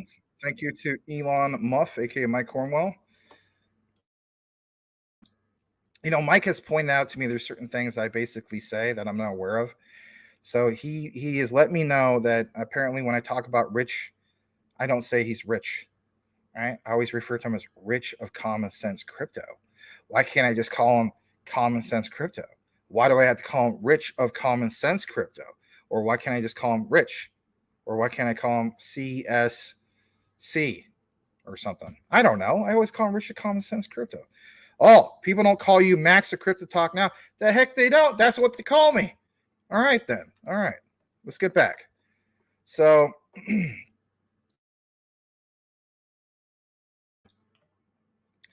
let's see here. You don't want people to be more diversified, though, Cool Cat? You just want them to own one because of that? I hear you. But anyway, there's a lot more than just one. All right, let's get back into what we have on this outline. And let's pull it up. All right, so we were talking about a lot of this stuff. And if anything, let me drink something real quick. Some water. All right, so I'm just going to close out some of the tabs of ones that we already covered. Yeah, some good stuff, though. All right. Show that Investopedia reference. Okay, let's see what we got. Show the lovely Danelle Dixon. You guys like that little segment from Danelle? Hopefully you did. If you didn't, I don't know. I don't know what you're doing. Let me refresh this real quick. Hopefully I'm not losing internet connection. I guess I'm good. All right. I think we're good on that. Okay, so let's round it off with what we have. And I'll share this tab here in a second. All right. Let me get into this. This is from the actual brochure or whatever you want to refer to it as. Let me come back in the frame. Let me turn some banners back on. Here we go. And here's the other one. All right. So I want to reference this, and we won't keep it too long, okay? This part, figure 3, the top 5 stablecoins by circulating volume data are currently through, for instance, April, right? And what I want to show you here is about the reference from Tether and Circle earlier. Just hear me out, right? This is going to help round things off. It says Tether and Circle, the parent company, for instance, Circle is a parent company of USDC, report that they hold high quality liquid reserves and are thus economically similar to narrow banks. Historically, the quality of reserves has been carefully examined. In February of 2021, Tether and Bitfinex exchange reached a settlement with the New York Attorney General. Circle reserves were also under scrutiny with the collapse of Silicon Valley Bank. We remember all this stuff, right? It's not all like I'm not talking over you guys' head. This is because 3.3 billion USD of its reserves were held at the Federal Reserve Bank of Atlanta, right? And it says, or not the Fed there, excuse me, were held at the bank. After the FDIC receivership of Silicon Valley Bank, there was a brief depeg of the USDC. And it wasn't just them, right? We saw some other ones, right? We saw DAI. We saw quite a few. I remember doing a video about that. But if we're talking all the time about this infrastructure and Web3 and so on, think about what's mentioned here. And if anything, here soon we'll wrap this up. It says Web3 can reduce the cost both because first, tokenized transactions on a blockchain effectively harmonize back office operations, and second, delivery against payment allows more targeted use of collateral.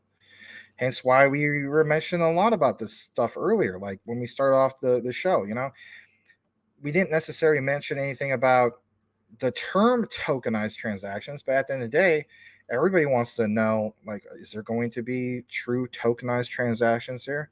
I think that's going to be the case. And I think it's going to be through what? USDC, okay? So some people don't like the idea that it's not XLM. I get where you're coming from, but I think there's enough evidence, like I showed you guys earlier, that it's going to be through this specific partner, if you will, right? That's a service provider that we showed you earlier. And these are going to be tokenized transactions in the form of Stellar's USDC, or, you know, let's just call it Circle, right? But yeah, a lot to be mentioned here. So it says, if transactions occur on a blockchain, then there is no clearing or reconciliation step, thus reducing back office costs as well as failures to deliver. That's worth pointing out. Yikes, right? Part of the efficiency gains stem from the fact that the parties transacting are effectively making entries in a common ledger, which streamlines the process. What was one thing that we saw? I don't know.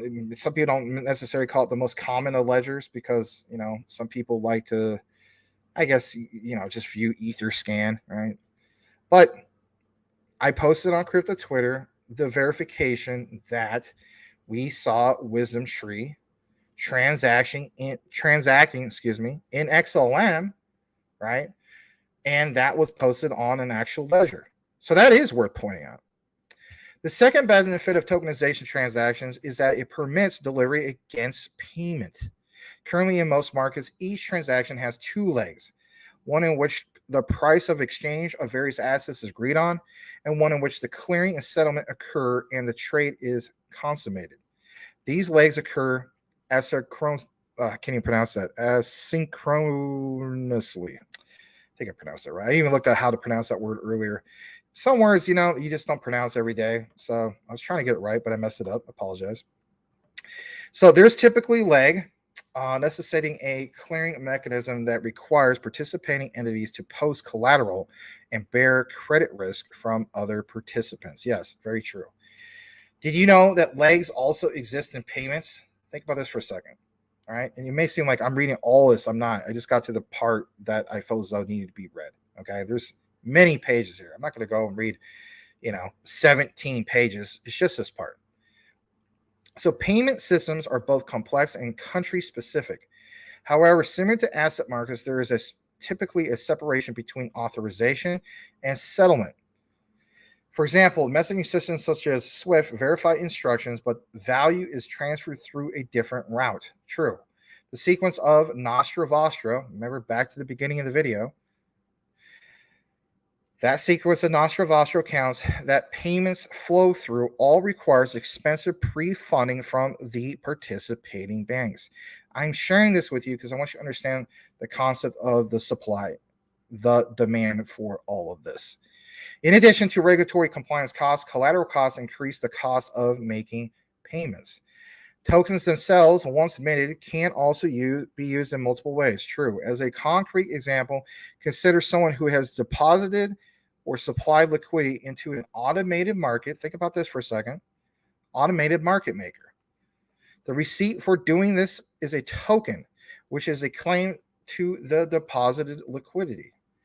This token can itself be used as collateral and pledge. Hence why I referenced the whole concept of Nostra Vostra at the beginning. And let's face it, I mean, we're talking about Stellar, but when it comes to the central banks of the world and so on, ODL takes the cake on that, right? Being able to, that analogy I used earlier, you're at the bowling alley, it's like you want to have your beer pitcher refilled real quick. And you want it to be cheap. You don't want it to be, you don't want to be slapped with being charged the same amount that you originally charged. You want to get some kind of discount for getting a refill. There's some at bowling alleys, they're still going to charge you the same amount because no free refills, man. Well, whatever, right? So, the receipt basically, like it says, for doing this is a token, which is a claim to the deposit liquidity. This token itself can be used as collateral and pledged. Right, collateral and pledged is USDC, Stellar's, collateral that's being pledged, and if so, are they using the other service provider that we were talking about earlier to get the job done with FedNow? I think that's the case. All right, a little bit more about this. By contrast, in traditional markets, a liquidity provider either has to borrow capital or withdraw their position. The novel feature potentially makes supplying liquid cheaper and markets more liquid. This creates that much more supply and demand for these digital assets and what they're tied into. This last part, given the potential cost savings in an automating, clearing and settlement, various financial firms and service providers are experimenting with blockchains. This has already been done, right? This is a reference all the way back to, I think, 2021, right? Various financial firms and service providers are experimenting. I mentioned that, sorry.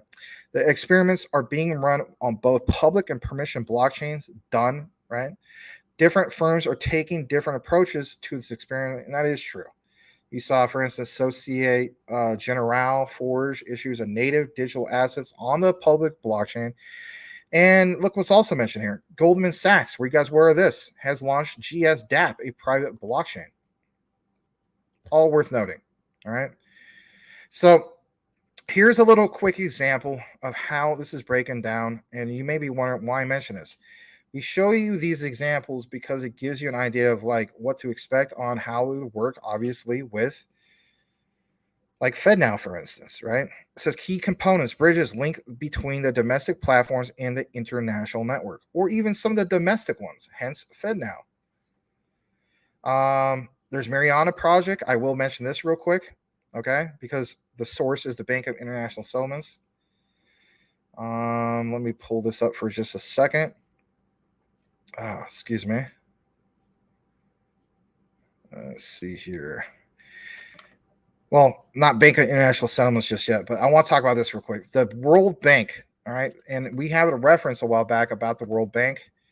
And that reference basically was, and if you've seen the video, you already know what I'm talking about. And a shout out to Michael Montclair. He gave me some info, and I said, hey, man, that's a nice find. We did cover this a while back, but there's nothing wrong with you guys reminding us. So the World Bank a while back basically said that they recognize in I wouldn't call it a white paper, right? But it was a brochure.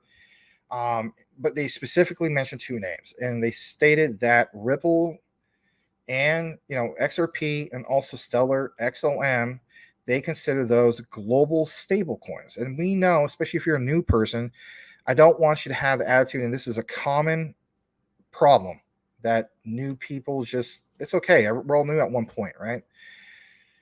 You hear the term stablecoin and you think, oh God, why are you guys so gung-ho about Ripple's XRP? Why are you so gung-ho about Stellar's XLM if they're only going to go to $1? That's not what we're talking about here, right? There's different forms of stablecoins, right? So they use those two as an example, global stable coins, because they're going to have a high stable value. They're not your typical 1-1 ratio stable coins pegged to $1, for instance. So the World Bank estimated, listen to this, guys, and this is bullish, remittance flows of $620 billion in 2022. Sending this money was also expensive. The World Bank's remittance prices worldwide databases reports the cost of sending $200 to be, like 6%. There are various reasons for the cost. First, competition is difficult in payment systems. Second, the corresponding banking system. And back to Nostra Vostra, based on Nostra Vostra accounts as both time and expense to moving value and settlement in regards to international transactions. There's also concern that the growing number of correspondent banks centered in smaller corridors is falling. All this adds up, basically. What does that consist of transferring the value? So I've mentioned it like 1,000 times that one of the beautiful things, I know this is a Stellar segment, but one of the beautiful things about Ripple's XRP is the concept of those cross-border or overseas payments, right? The bank-to-bank overseas payments, in which you're going to transfer more than 10 million. I think the example we used in the past was $10 trillion cross-border payment. And basically with the old SWIFT system, getting charged, what was it, guys? Like $60 billion. That's why these various different banks and these big wigs that are tied into all this, they're not all gung-ho about wanting to sign up for those big fees. But what we do know is that with these technologies and so on, whether it is Ripple or whether it is Stellar and so on, the concept of Nostra Vostra, right? These accounts and so on. So the key thing is you're providing a solution at a great discount to, think about this, save the bank's money, which incentivizes them to do more of the cross-border payments. So there's more money flow. This helps, the local governments, these banks, you name it. You're going to see more and more money being transferred. So if you're seeing more and more of that money being transferred, that's utility in motion. What ones are tied to some of this stuff anyway. And to be naive and say that this is not going to be worth much, I think, again, no offense to anybody, I think that's being naive. We cannot, how are we going to say that this is only going to be worth, like some people say, like, oh, I only see it being worth like, Stellar is only going to be worth $3. XRP, it's going to be worth maybe like, $1.50, $2. Like, I haven't seen much going on. Do you not understand the power of this utility? Do you not understand that, we're not to the point where it's moving billions of dollars yet? But that, it doesn't end there. The key thing is trillions. And I know some people think this is crazy. I'm not the only person that stated this. You will also see accounts of quadrillions. And I know that a quadrillion is a ton of money, right? If we know that $1 billion is 1,000 million, right? And $1 trillion is 1,000 billion, right? It gets just absolutely insane when we get up to the quadrillion. I understand that. But my point is, once it gets into the trillions, that in itself is absolutely massive, because we talk about the corresponding banks all over the world incentivizing them. This fuels that debate of the mass adoption, the institutional money, because if we're going to preach about, hear me out on this, the concept of utility in motion, does your cryptocurrency, what kind of utility it has, and we're just focusing on the retail side of things. Retail side of things doesn't even equate hardly anything to the, the bigger players, the institutional money and so on. And here's a perfect example. If you're thinking you're nuts, Max, you don't know what you're talking about, you're full of crap, I don't even know why I watch you. That's okay. Here's a perfect example. And I'm sure you guys seen the movie Ghost or some other movies where they use this example. A person walks into a bank, right? what does the bank manager, who does the bank manager put more focus on, right? They try to quote unquote treat everybody the same, but who do they put more focus on? Are they going to put more focus on the guy who's just a hard-working, average, middle-class American, or whatever country you're from, right? Who's bringing in like I don't know, 30,000 to 60,000 a year? Or are they going to put more focus and emphasis and butter up the guy who's bringing in millions, if not billions of dollars? Of course, they're going to butter up and want to get the client, the account that brings in the most amount of money, because as they understand that those are the ones that help, I guess you could say, put on their books or their reserves, to be able to move that crazy amount of money. Think about what's up. What is one of the main problems that we see even here in the United States with our banks? We see with our banks where they've already taken all our money, and then we go to get some of the money that they've taken, and then we have to wait for it, or get these BS excuses and so on. So I'm telling you flat out, if you don't understand this already, and at the scale of where we're going with this, I know that the topic was supposed to be FedNow. We covered most of that anyway. I do want to mention some of these key things if you're not aware of it. And that is, there's a saying, and it goes, time is money, but it's also tied into the big money, into the big players.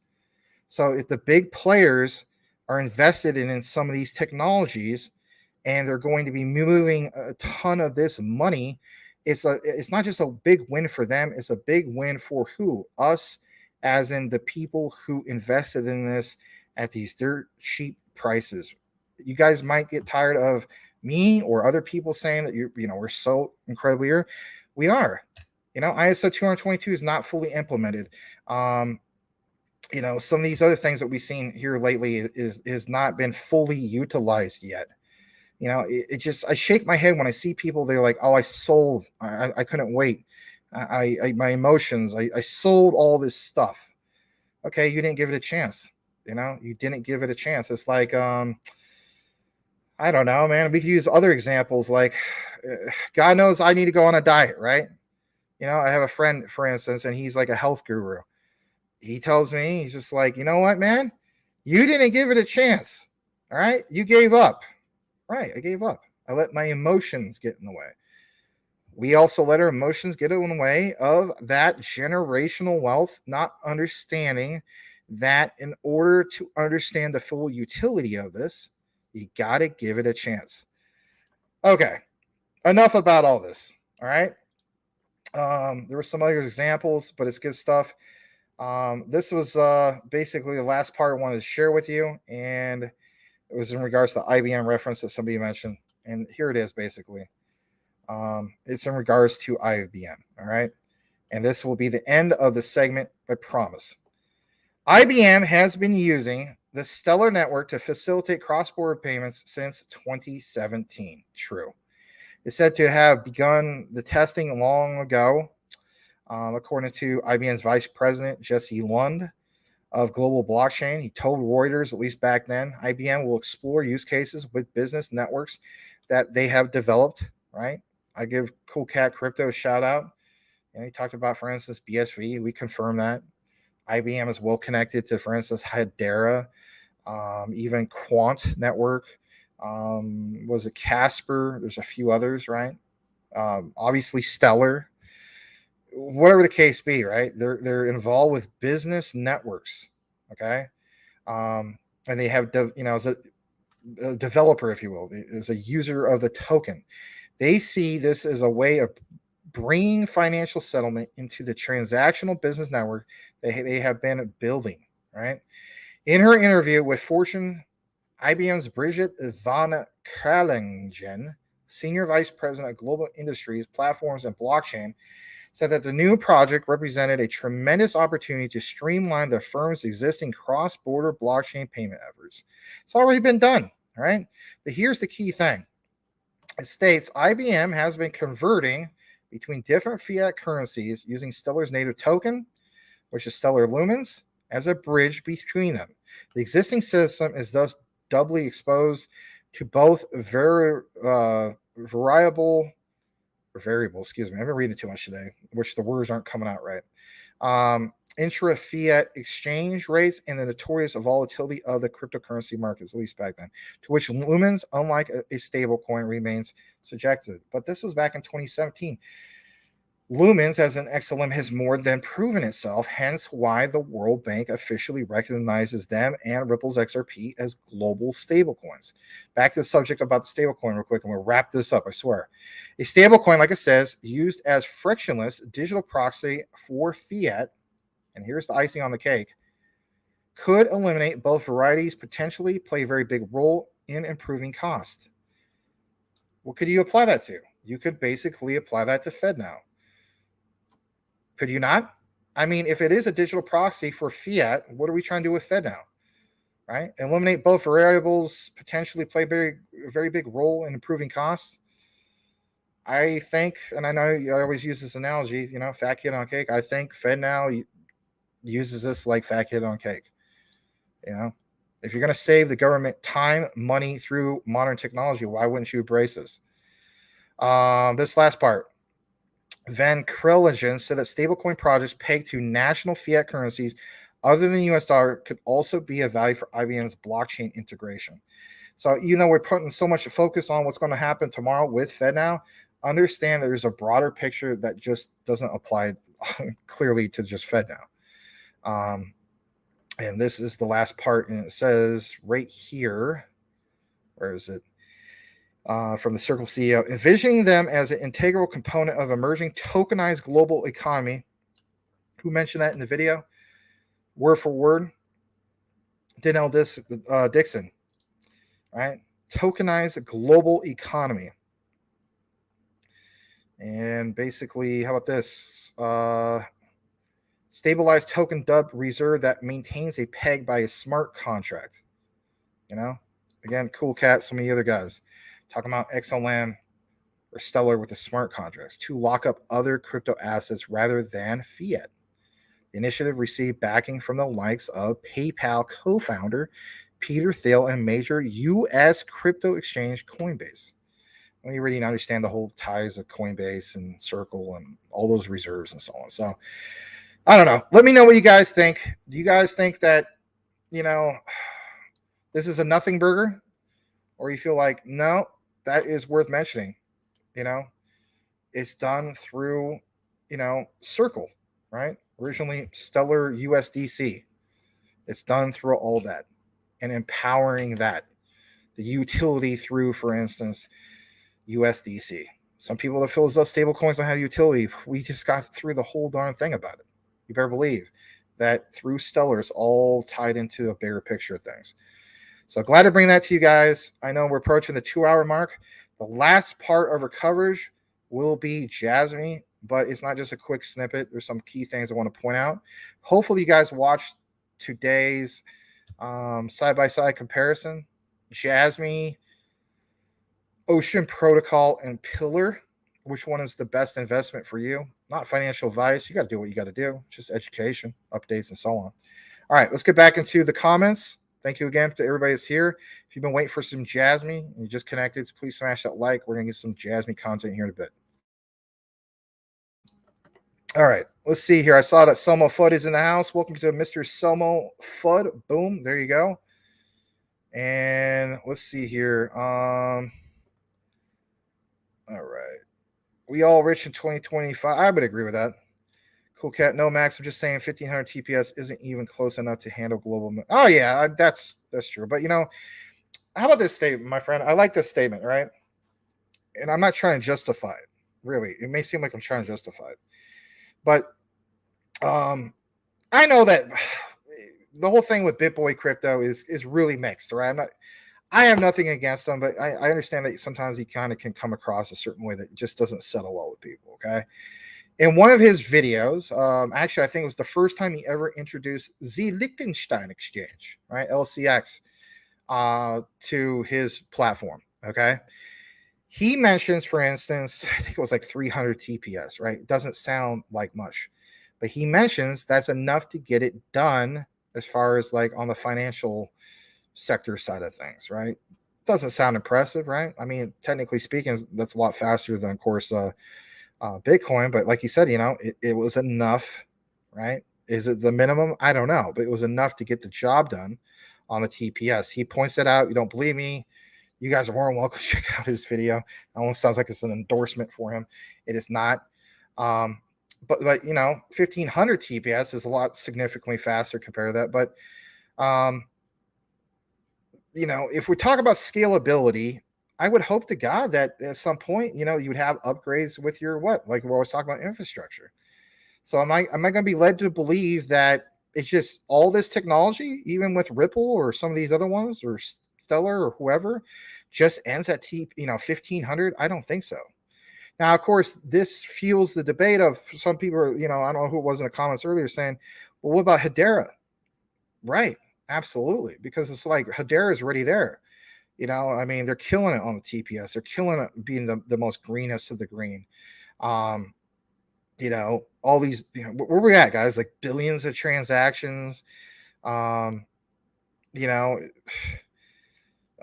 lot less electricity.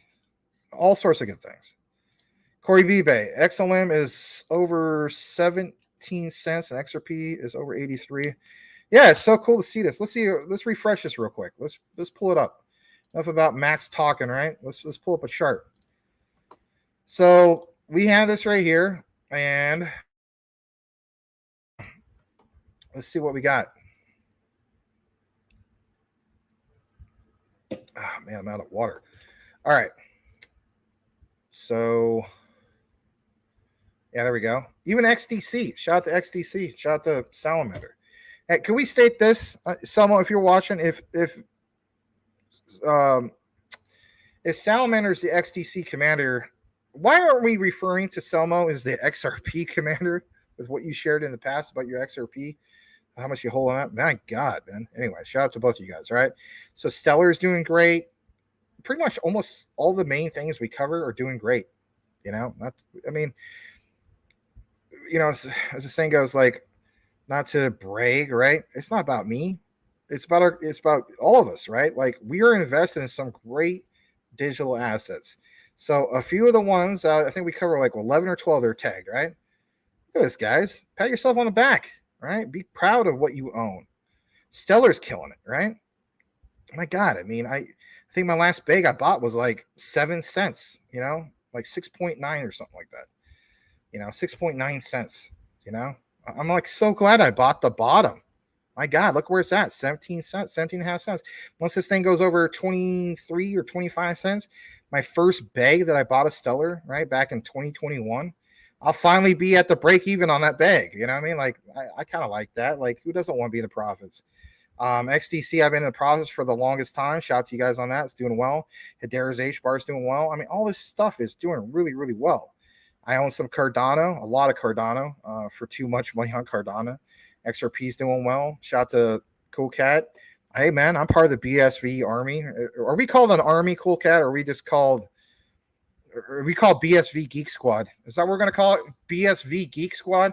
I'm part of the BSV Geek Squad. I don't even know if we're an army. All right, so here's another thing that I find so bizarre. Do you guys see Elon Musk's tweet about Doge? Yeah, he had a tweet recently about Doge. Why isn't it pumping right now? Maybe it's delayed in tomorrow. Pay attention to Doge tomorrow. Maybe the rest of the world wakes up to that tweet, right? But he did have, it's officially from him, not the other guy that's Elon Musk parody, right? The official Elon Musk. All right, so even Quant, well, not doing all that great, but that's all right. Quant's a long-term hold anyway. All right, so good stuff there. Okay, so let's jump back to this, which is the comments, right? And if anything, let me do a stop share.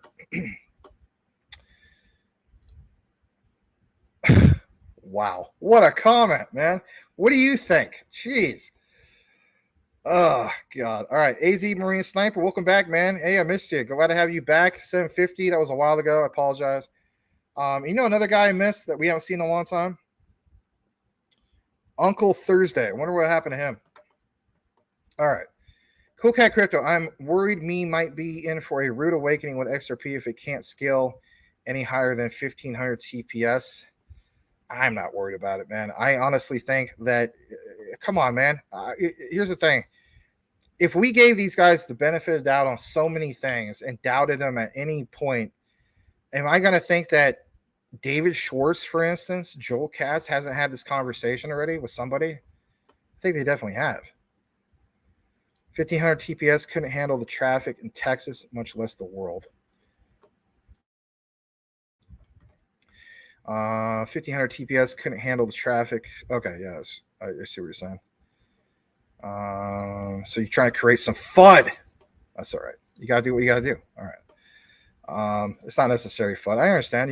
It's a legitimate question. All right.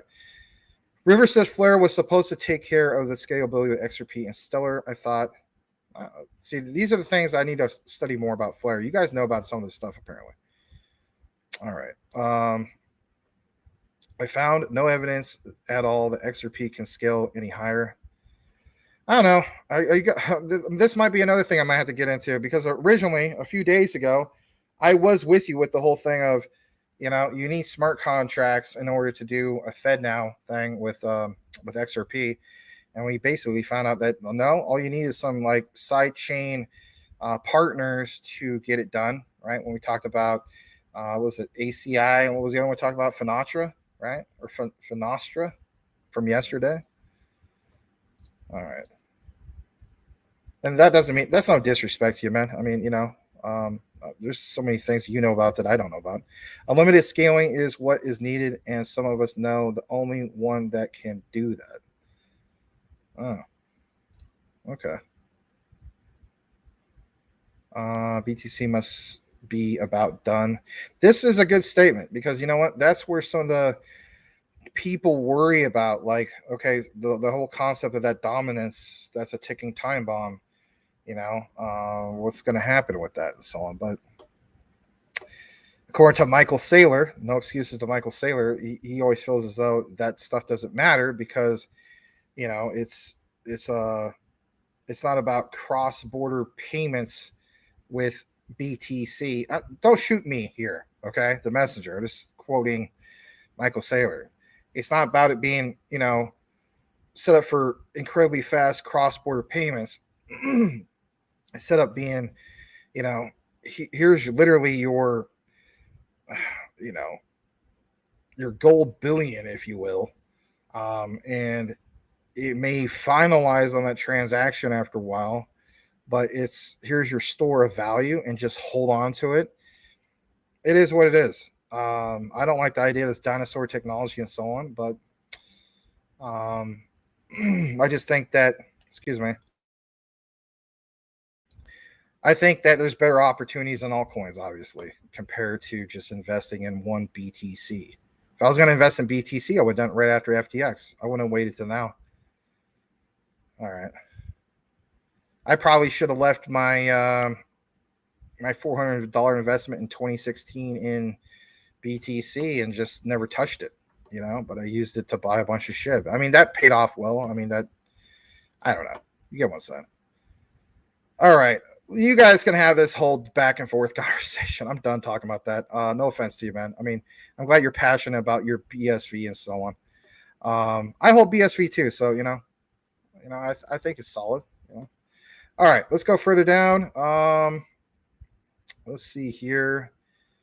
Did anyone check and see if Jasmine is? What is this? You're gonna pick on ERC20 tokens tonight? Here's the thing. They have some goals to basically create their own blockchain and so on. And on top of that, I mean, they do have a Binance BNB bridge. I'm not really worried about it with them. Long term, I think they're going to be more than fine. Since you're always wanting to talk, the other day you're all gung ho about Adam, were you not? All right, this is just for you and only for you. And after this is it, Mr. Cool Cat. You think I don't talk about some of the stuff you like to talk about? Let me show you something, my friend. Let me show you something. All right, hold on a second. I'm gonna pull up the tweet. This tweet didn't get much attention, and it's okay. I mean, some people don't. Some people are in the know, and some people are not in the know. Let me pull it up, because I had to go through this whole list. Oh my God, where the heck is this thing? Now you got me going. I got to pull this up. I love you, Cool Cap. Every once in a while, you get in your little, damn it, we're going to talk about BSV kind of mood. You know what I mean? So it's okay. It's all right. Let's pull it up. I think I got it here soon. It's about Adam. Yeah, here we go. Can I get some credit on this? I even tagged Hara on this one. This is why you should follow me on crypto Twitter. Cool Cat. Well, I have Twitter, Max. I just don't follow you. I just follow Crypto Hulk. I just follow the one with the hairy back. Okay. Whatever. That's all right. I'm not going to hold against you. All right. So what do I have here, Cool Cat? Japanese stablecoins are coming to Atom Cosmos. The Noble Asset Issuance Platform has partnered with Toki, a bridging provider for Cosmos. I didn't know that Max talks about Atom. I thought he only talks about it when I'm on the show. No, I've known about Atom just as long as the next guy, my friend. This partnership expands the Cosmos ecosystem's market to include more of the Japanese market and should make it easier to onboard Japanese companies. Who do I tag here? I tag Hara. Oh, Jasmine. Hara-san. When Jasmine considers their own blockchain, they should highly consider Cosmos. Why would I mention that? Come on, man. This simply makes sense. And I even show them the article. And just for you, since I don't think you follow me on crypto Twitter, it's okay. I'll show it to you. But after this, I'm going to get back into the other things we're talking about. Japan's largest bank teams up to bring stable coins to Cosmos. Dang pop-up. Toki and Noble will work with Pragma, a project launched by Mitsubishi UFJ Trust and banking to bring Japanese stable coins to Cosmos. Now, why would I point this out? If you've been following on any of my deep dives, and maybe you haven't, I don't know, maybe you only watch me when I do a BSV segment. I don't know. But I have pointed out that you're now seeing certain banks embracing these concepts of these stable coins. That, like, when we talk about foreign, stable coins, like it was a big deal for Japan to unban these pairings, if you will, or the foreign stable coins, Tether, Circle. Hold on. Let me see if you guys can see this. Can you see it? You can see it. All right. So I said it's a big deal because it brings in a tremendous amount of volume. Because at the end of the day, I mean, it's not just about Japan. I mean, Japan has, I guess you could say a pretty decent population. And, they rank third in the world when it comes to GDP. I mean, if you want to look at GDP per citizen per capita, right? What per citizen brings into, I mean, they probably rank number one if you want to look at from that perspective, because that ratio of how many citizens live in Japan and then their GDP power ranking. Ranked number 3 in GDP power rankings, right? United States is number 1, China's 2, Japan's number 3. All right. So my thing is, I did a piece, if you want to call it, deep dive, talking about the significance of, like what's going on with data free flow with trust, the regulatory framework that Japan's literally like getting all out there to the world. And why it's so significant, not just about these pairings of unbanning, for instance, Tether, unbanning, Circle USDC, but even local banks, the domestic banks, right? Embracing, blockchain, embracing, DLT, and if anything, domestic banks tying that into crypto. And we understand, especially if you have been following Jasmine, if you haven't, that's okay. I don't even know. I don't know if you're into it. I don't know if you ever said you were into Jasmine. I'm gonna lean towards no, because you don't like ERC20 tokens. I understand there's some that you're investing in. I'm not trying to pick on you, right? I'm just saying. But my point is that, there was this big thing, this big deal that happened in Japan in regards to these local banks and what they're tied into in regards to blockchain and so on. So I did say that this simply makes sense. I do think it still makes sense. So I'm going to jump back to this. And, this was something I shared, I think not that long ago, right? It says July 6th. I think I literally shared that either that day or like the day after. But here we go. Toki, a cross-chain bridge provider and partner of Pragma. I mentioned this, excuse me. Pragma is a project launched by Mitsubishi, UFJ Trust and Banking. It's a funny name they got right there, MUFG. the largest bank in Japan, believe it or not, and has the support of over 200 Japanese companies, including major banks such as SMBC and Mitsubishi. The Japan Exchange Group, JPX, is also involved in the project. And another deep dive I did in the past, I talked about how even Sony, I believe, has their own bank, and I even referenced it. So I was just like, this is why I take some of these people, whether it is Hara. Did he respond back to me? No. Right? I mean, it's like, is Gilbert Verdine going to respond back to me? Probably not. His focus is not on retail. But I like someone what is basically pointing out here. How about this? Pragma is currently building a platform that will enable banks and regular financial institutions to issue their own stablecoins.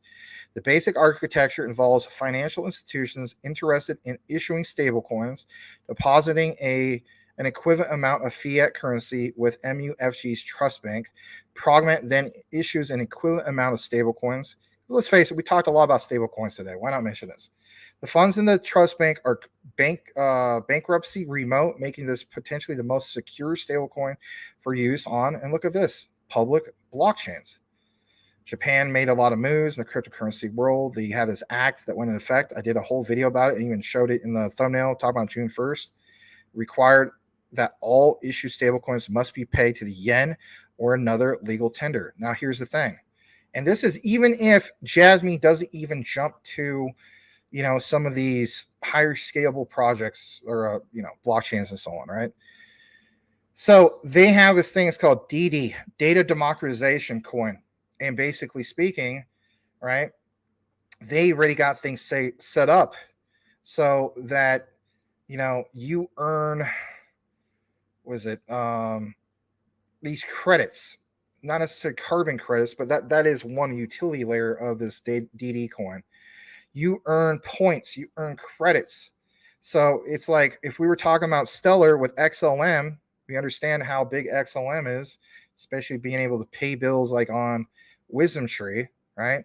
At the same time, in Japan, it's a similar situation. So with Stellar, it's XLM. You have, Circle's USDC, right? The stablecoin tied into that.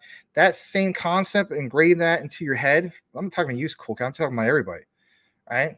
Ingrain that into your head because this is already going on recently here in Japan, right?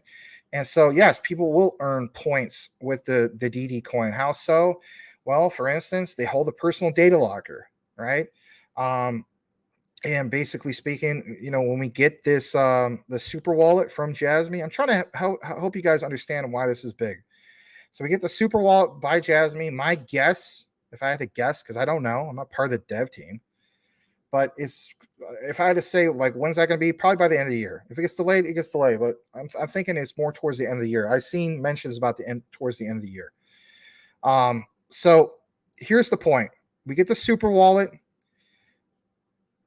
This whole thing about these stable coins and so on, especially the DD coin, data democratization coin, they have used examples where you literally go on, for instance, like a bullet train, right? That's a very popular thing, obviously, like in Japan, the bullet trains. If I ever go to Japan, I'm totally going to ride on a bullet train. I think it'd be super cool. But before you board it, right? Just picture this, guys. And this is not BS. Look into it for yourself. You board the bullet train. You go through a thing that literally is not even a real person. It's just, through AI or some kind of, digital ticketing mechanism. Boom, scans your wallet real quick or to verify that you have, I guess you could say like a bus pass or, a bullet train pass, or the case be, takes whatever that is off of there, right? But your personal data locker is only allowing access to that one specific thing, right?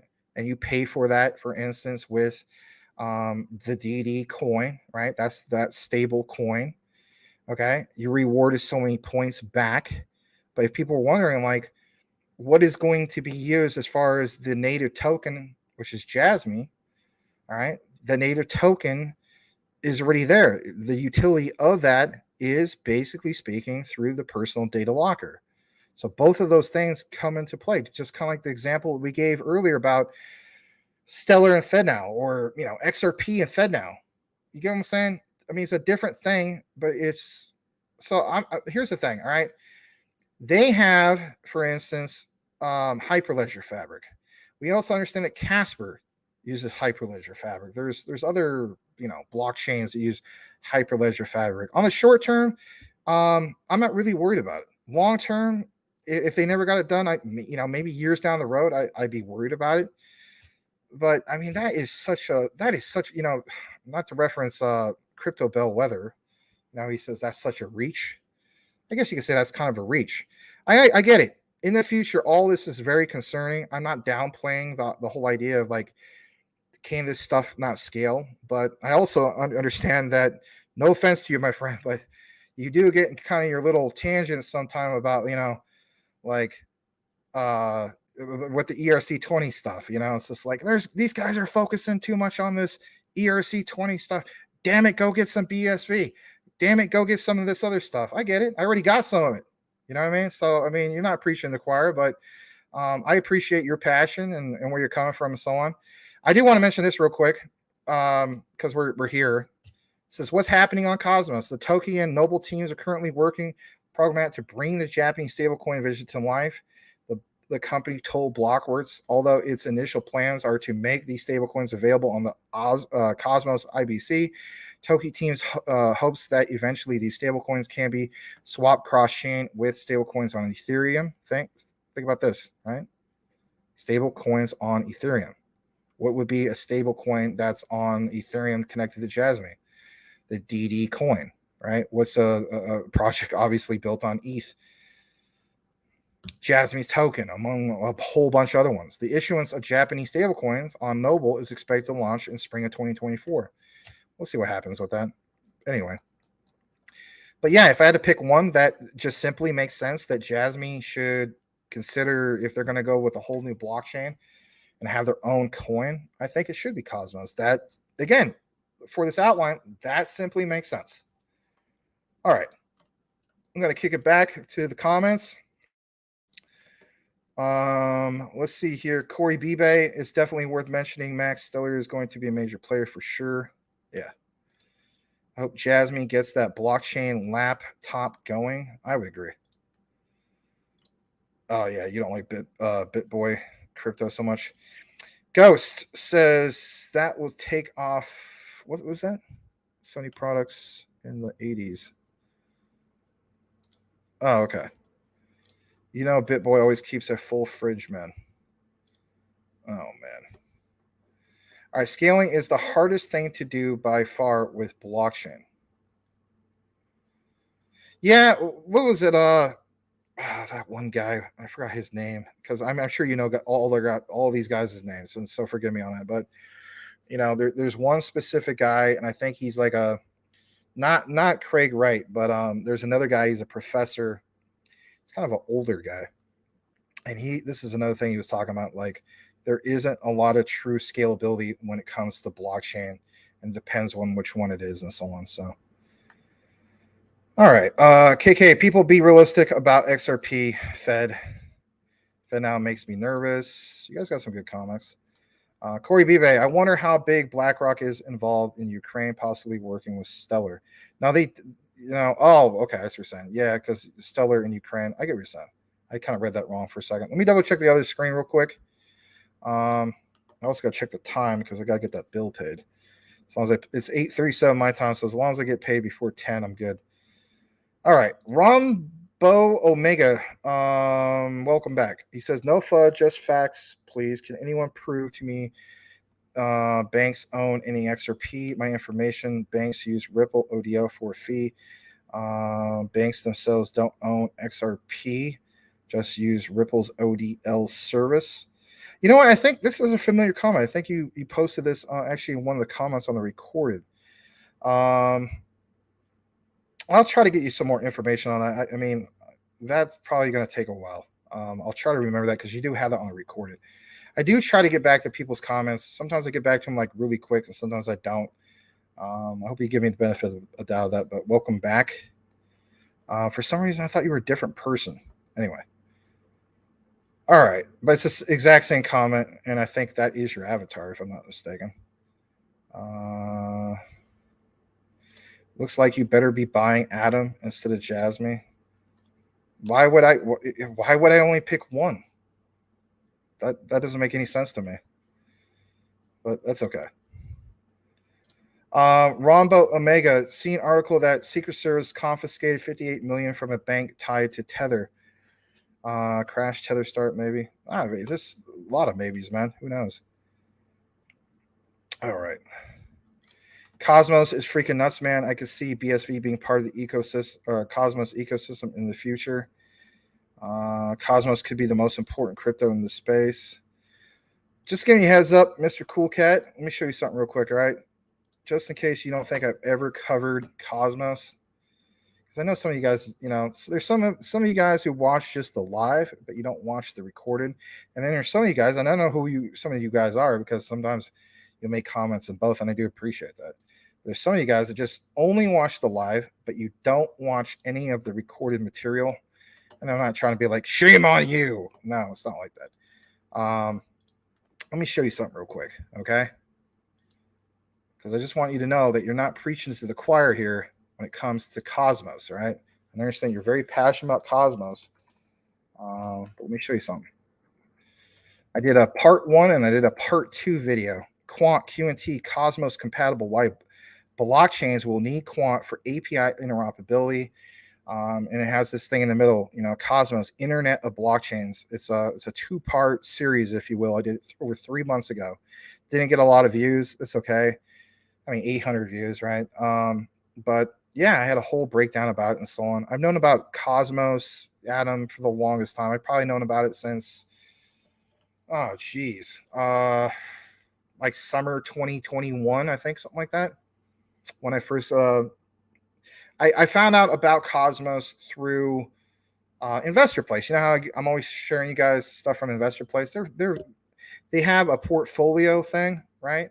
And they have these little notes, and they on Cosmos, it's always labeled as they're strong on Cosmos. So, again, it's just it's basically it's like this. It's Cosmos, it's Caspa, ICP. I'm trying to think of the other two. I don't know. That's like 3 out of it originally started off with 5. And now if I had to add it up, it's probably like 10. But I would say probably Cosmos. Oh yeah, I was still. I don't know if you're still impressed with. I don't know what you did with your ordinals. I'm still impressed with that. So I think that was the 4th, and there was a 5th. I forgot what the 5th was, but yeah. This is over 3 months ago, man. Again, you're not preaching to the choir here. I understand Cosmos. I did a big thing about it and so on. And I think it's great. And I know that who's a Badir crypto winner, he's big up on it. All right, you think it's going to be the main crypto hub in the future? That's good stuff. Is Binance Japan open now? I don't think so. I didn't see any news about it yet. I'll have to double check that. There's a couple things I'll have to look more into in regards to that. Plus, Cosmos has that Saturn thing going. We know that elites love that Saturn. Yeah, that's a good point. Stellar will be the Cosmos ecosystem, I think. All right, let's see here. Let me see some other comments. Ghost goal is 1077 XLM. Cool Cat Crypto says it's super easy to start a blockchain on Cosmos. Perfect choice for Jasmine. Yeah, and if anything, with the Hyperledger updates and so on, and I was thinking that's why and I'm going to do this thing, all right? So I'm not going after. I know people think that this is me going after influencers, content creators, but at the end of the day, I didn't go after this guy. He kind of went after me, and that's Crypto Bellwether. He basically said I pulled some things out of my butt and made up some stuff. So I have a follow-up thanks to Quant Papa. Thank you so much in regards to KPMG. And we're going to get into that in a second. I'm going to do a follow-up video about that. So anyway, let me get into this just a second. Notice that Cosmos logo is much bigger than the Quant logo there. That was done on purpose by me. I'm the one that made the thumbnail. Anyway. All right. So let's get into it. Here we go. So let me share with you guys what was supposed to be the official Jasmy segment because we kind of got derailed, and that's okay. All right, here we go. This is from Dip Metaverse, and he states this right here because some of you guys are wondering about this. So he states, Jasmine, some key points from the article Hara posted, maybe a rough translation, but the article says that Jasmine is a venture company of Sony. You don't think that sounds bullish in itself?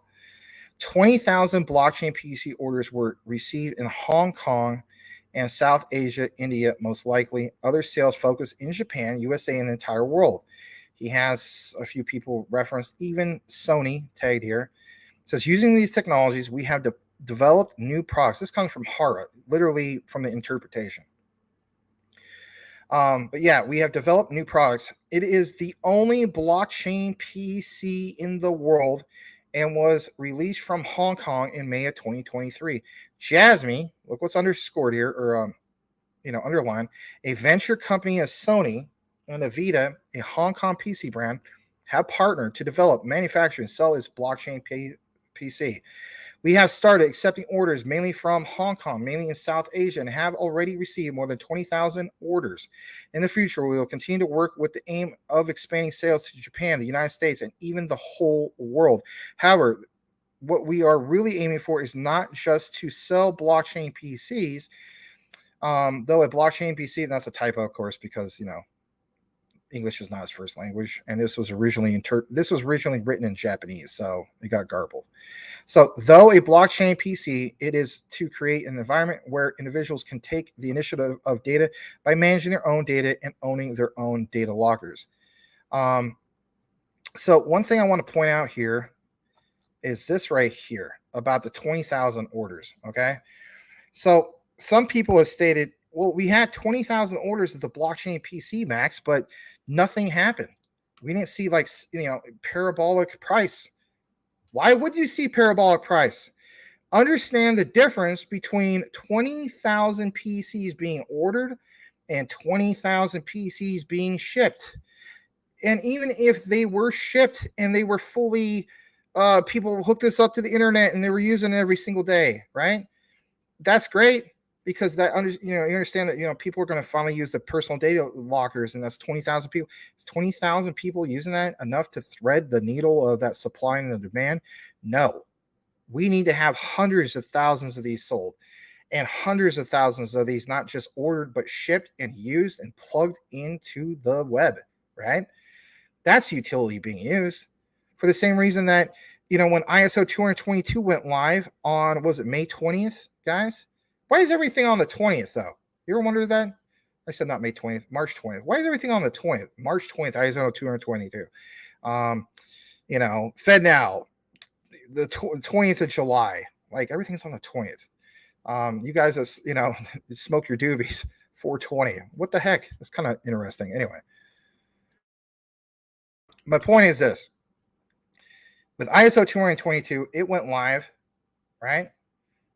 We didn't see a lot of price action happen. Why was that? Because the utility actually wasn't being used.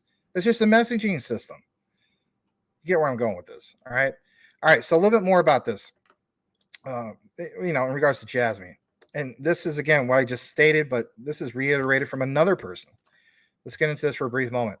Because you know what? You need to understand utility that's in motion and utility that's not in motion. Some people, basically speaking, are asking about the alignment of this with KPIs, because let's face it, we're all focused on, if you're a Jasmine holder, right? I mean, if you're a Jasmine holder, you are focused on the big statement of, from the Jasmine management team, and that is the KPI targets of $17 sometime in 2026. Could it realistically happen? Even if it doesn't, my thing is this. A lot of us are going to be more than happy if it hits $1, depending on what kind of size bag you have. If you're a person that has 100,000 Jasmine, that's your bag, and you're good with it, then guess what? That's $100,000 if it hits $1. You're not complaining. I don't think most people would. Maybe you complain that you didn't buy $1 million bag or $2 million and so on. But that's the whole point of diversifying, not being like a BTC maxi, right? Absolutely.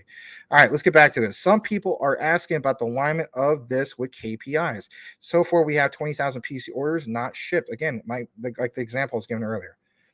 Hara stated the aim to ship 200,000 PCs by the end of the year. Oh my God. And some people think he's crazy, right? Some people also thought he was a freaking AI. He's not. I think it's crazy that some people actually believe that, but some people believe a lot of crazy things. But yeah, we'll see if they make it or not. But again, I think at 200,000, not just basically ordered, but shipped and plugged in and people using them. Oh yeah, that's where the PDL, the personal data lockers, that utility is being used. And that would definitely move the price because that would create the mechanism of the utility. All right, Dip Metaverse references some of these things, and we already shared share this with you. It's just a different perspective. A little bit more in regards to Jasmy, and this is from 279. We do reference him, his content quite a bit. We're following each other. He's a good guy. I think he might even live in the Phoenix area. I don't know because like he took a screenshot. It said like good year and it's around the same temperature as mine. So anyway. He says something like, why did you dox yourself? Heck, I doxed myself years ago as far as my location in Phoenix and so on. Big deal. Somebody was psycho enough to come after me. I mean, oh, boy. I don't want to get to that, but I'm well protected on that regard. But anyway, empowering enterprises in the Web3 area, Jasmy's vision,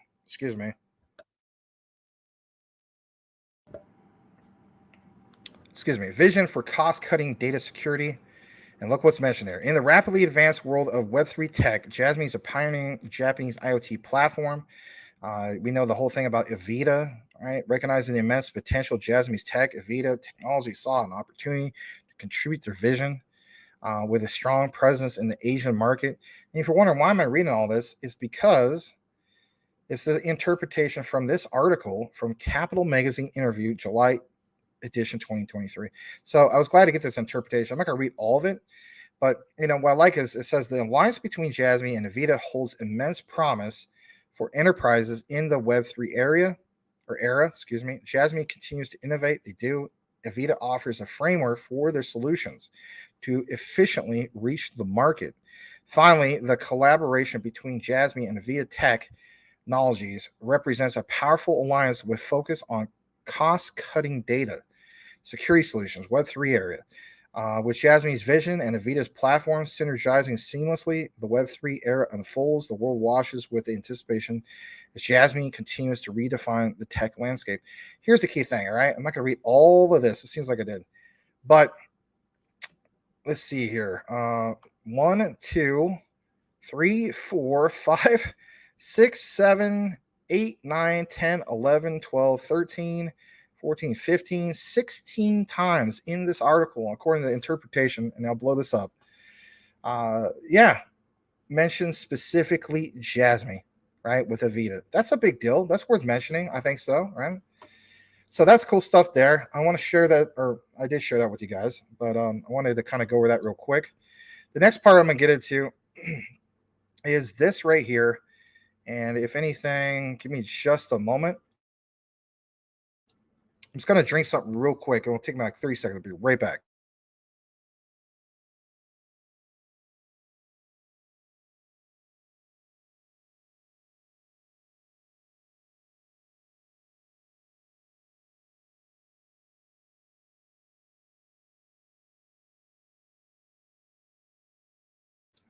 All right. Sorry about that.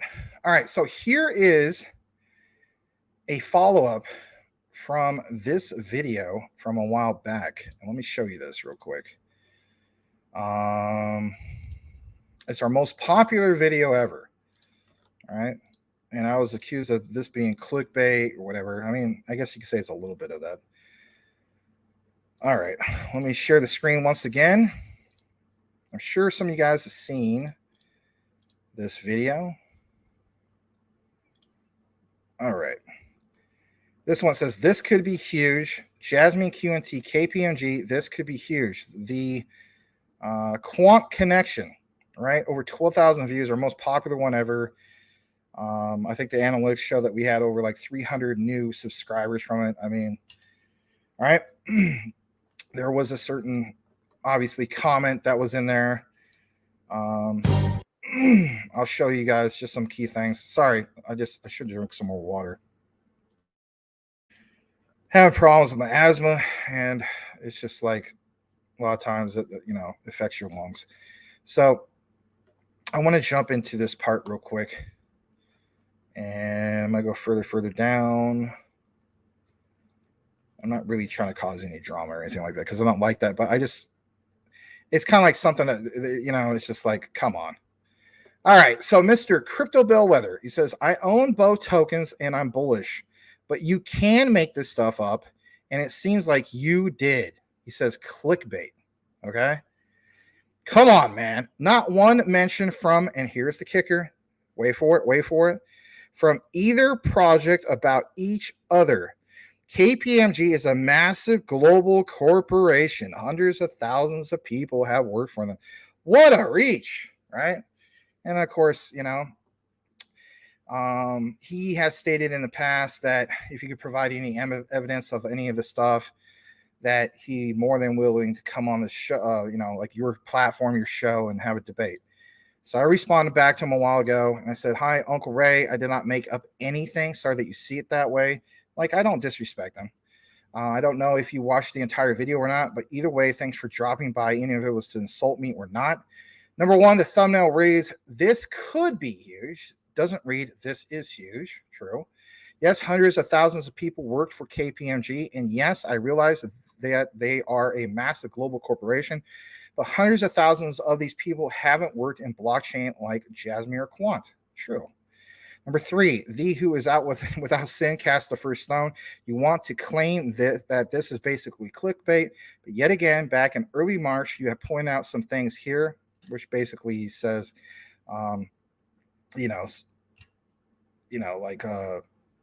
what's mentioned here, and that is the title, and that is like, this is how I first found out about this guy, and we even talked about, I think it was me and Sean, the Crypto Smith, right?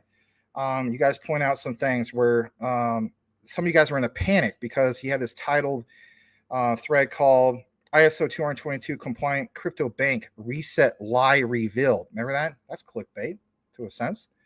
It says, yes, we know that, quote, there are no ISO compliant tokens per se. There are ISO compliant companies and protocols, and coins partnered with them are called ISO compliant. I referenced that from Mentellect. That's a great quote. So look, as mentioned in the deep dive that we did on the live show that day, I think overall you are a good person and bring a lot to the table. I may not agree with everything you have to share, but can appreciate a different perspective into all of this without insulting you. I give him a reference, and this is, of course, to his video. I'm not going to pull it up, but here's a quote from that video and that timestamp. It says, if they can prove me wrong, I'll be glad to defend my knowledge on their show. All right. So I stated to him a while back. I said, challenge accepted, and don't worry, it will be civil, and I will give you a warm welcome to the show if you choose to come on.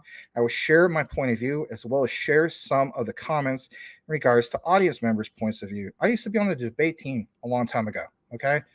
I did it in high school. I did it in college. We don't insult each other or name call or anything like that. It's silly. It's childish. It's stupid. All right. The offer still stands. It's been crickets. I said, God bless you, Uncle Ray. That's what he goes by. I hope to hear back from you soon. Never insulted him one single time. All right. Here's an update in regards to this. It's been a long-awaited, anticipated update. Okay. So let me show you guys something here. And that is this right here. So let's jump into this. Here we go. All right. Comes from this guy. He says, what do you think about the collaboration between Jasmine and QNT, and what benefits could this collaboration bring? Great question. He says, for him personally, a collaboration between Jasmine and Quant could benefit both projects. Jasmine could use QNT's interoperability technology to connect other blockchains. Yes, through the Hyperledger Fabric update for Overledger. That was the whole point. We also understand that when it comes to Hara, he used to work for KPMG. Now, of course, Crypto Bellwether was saying a lot of people used to work for KPMG. I get that. But not hundreds of thousands of people have worked in blockchain for KPMG. Okay? So 279, who we reference quite a bit, says any collaboration involving Jasmine indicates a positive outlook as it signifies that other projects are relying on it as a solid foundation for support. A robust project serves as a testament to strength of their partnership. And this guy says, basically speaking, collaboration with QNT would be massive for Jasmine, beneficial for both.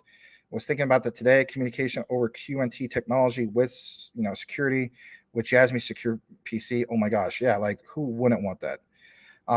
This other guy, Biggie Smalls, great name. He says, has there been some news about the collaboration? And then, of course, this is where we're referenced. This guy who is B. Mitch on the previous one, he says, no, my friend, this is the only idea of what if collaboration. True, right? It's a what if collaboration.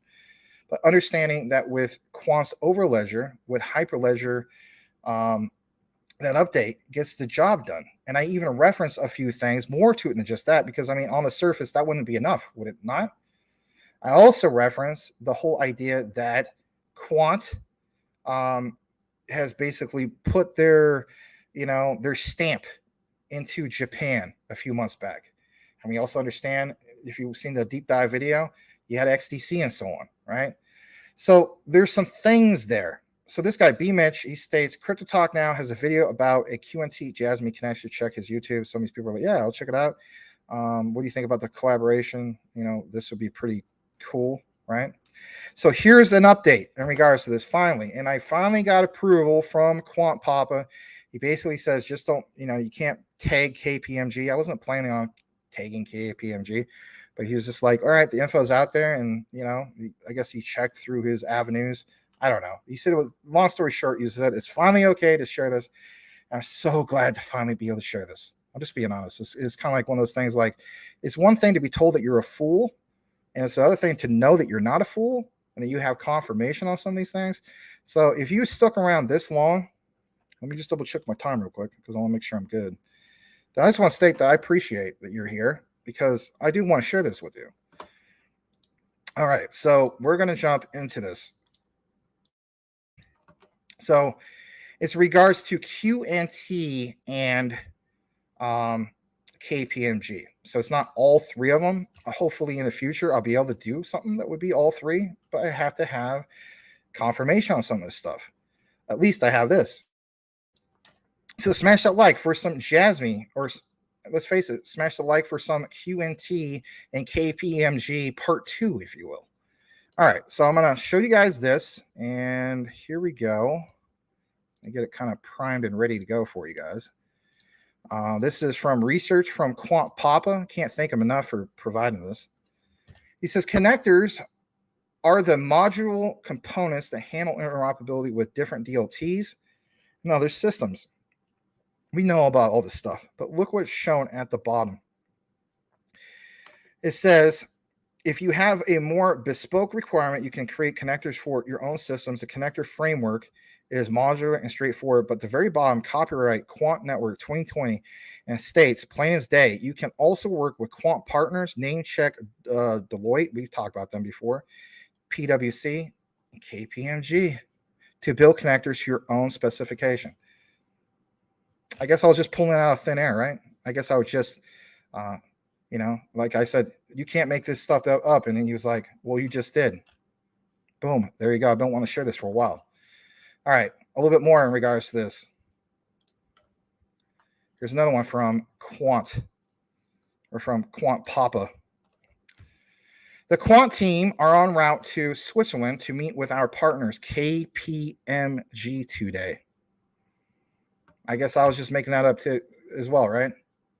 Like, what do I know? What am I talking about? Thanks, Quant Papa. I appreciate people having my back, because you know what? I wasn't making this stuff up. February 19th, 2018. Oh, is there a Quant connection with KPMG? Yeah, there is. Boom. There you go. who also worked for KPMG, Hara, for a while. Just throwing that out there. I believe as was a CPA or something like that. I never went after my CPA. After I got my associate's accounting, that was it. I just was no longer interested in accounting to pursue it further for a bachelor's or get my official CPA. Or I don't even claim it on my resume, but to each his own. But there you go, and it's literally from the Quant Network, February 19th of 2018. All right, a little bit more. Here's this tab. Let's share this. Again, thank you to Quant Papa. Security, traceability, transparency. That's what blockchain brings enterprises, but broader adoption has been hamstrung by the lack of interoperability. Different blockchains can't talk to each other. Quant Network solves that with what? Overledger. The blockchain orchestration middleware gets those blockchains talking. The system is designed to provide any network in a world with gateway to all other blockchains. Look what's mentioned. The solution is used by major European firms like the SIA and KPMG. So was this all really a reach, like Mr. Bellwether pointed out? No. And you guys know I don't go after influencers. He basically went after me. Okay? I have the right to reply back. And I'm not saying it out of disrespect. All right? I'm not trying to insult this guy. I think he does have a lot of great knowledge. He has a good channel. But I've been wanting to share this for a while. Had to hold back. All right. So yes, in KPMG to bring the security and flexibility of blockchain to the financial sector. A little bit more about this. Talks about for SIA, the financial services company can bridge permission blockchains to allow cross-platform applications and services like notarization, payments, and know your customers. Requirements. KPMG, Mr. Bellwether, reported that the services worked more smoothly when built on Oracle Cloud than anywhere else. That's awfully interesting, isn't it? All right, a little bit more. I'm going to blow this one just up a tad bit more. I can't. Okay, that's all right. This one might be a little bit hard to see, but nonetheless, bear with me. States, and look what's shared here, blogs. This comes from Oracle, blogs.oracle.com. We understand that Oracle has quite the Quant connection and builds quite a few things with their APIs through Quant's Overledger. So it says, the system is designed to provide any network, the world, with a gateway to all other blockchains, allowing companies to develop new solutions by incorporating features from multiple blockchain applications. True.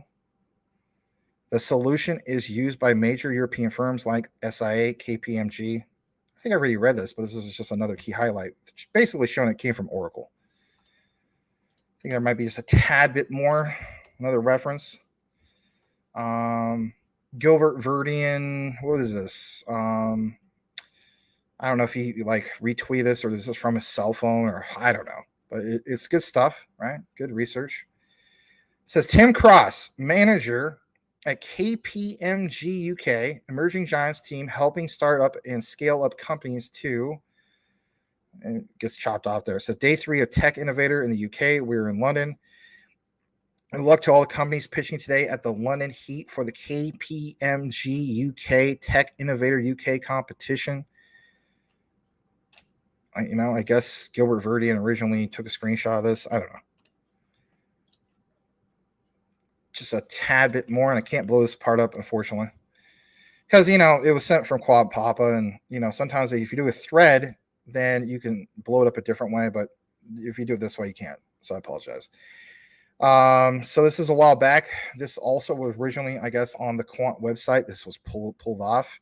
As long as I don't tag it, I don't get in trouble. So I guess you get some of that exclusive stuff. Look at this. From the Quant network, at least a few years ago, the banks will use open interconnected networks as opposed to building their own private stablecoin networks, according to Ian Taylor, head of what? Digital assets at KPMG. All right. What about this last part? Here's literally a screenshot. This used to be posted over on the Quant network site. Who is already building applications on Quant? LackChain, obviously. Nexi, that's a big partnership. Oracle's a huge partner as well, right? All the APIs that they got going on, built through Overledger. Crown, commercial service supplier. And plain as day, KPMG. So yes, I'll send you, if this gets sent out to them, and I don't mean any disrespect, you are more than welcome to come on our show if you happen to watch this. Mr. Crypto Bellwether, you're more than welcome to come on the show to debate this if you choose to do so. I mean no disrespect to you. I think you're a good content creator. You're part of many different communities, and you bring a lot of great knowledge and so on. But I will state this, I didn't appreciate how you went about it. Just because you don't know about certain things doesn't mean that you know everything there is to know about everything. As the saying goes, it's not about what you know, it's who you know. And in this case, it's who I knew, who had the actual stuff to back this up. There's a reason why I connect the dots on certain things. I do always make sure I have a backup plan. I have a reputation just like anybody else. Do you think I want to come up on my camera and make claims about stuff without backing it up? You better believe I like to back it up. So as you guys know, I don't go after any content creators, but if they go after me, then it's fair game. Okay. And God bless the guy. I have nothing against them. I know I have no ill will against them. All right. So that concludes our QNT and Jasmy and whatever you want, coverage and so on. We're going to get to the CMC chart real quick, see what's going on with XLM just real quick before we end the show. All right, let's pull this up.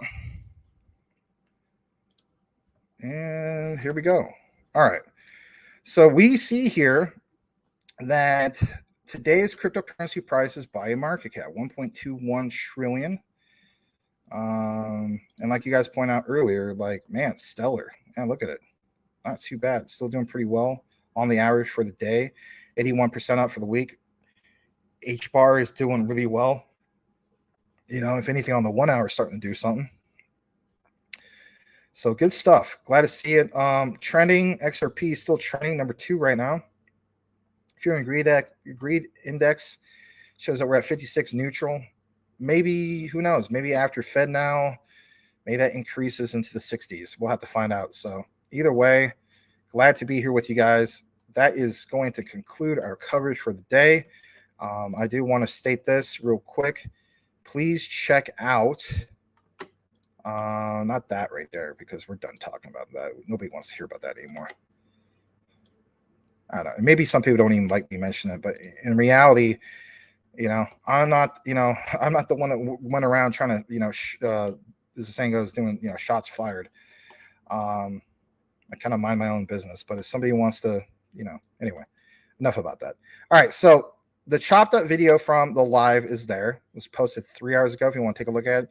Also, today's deep dive, Jasmy, Pillar, and Ocean Protocol, personal data management comparison.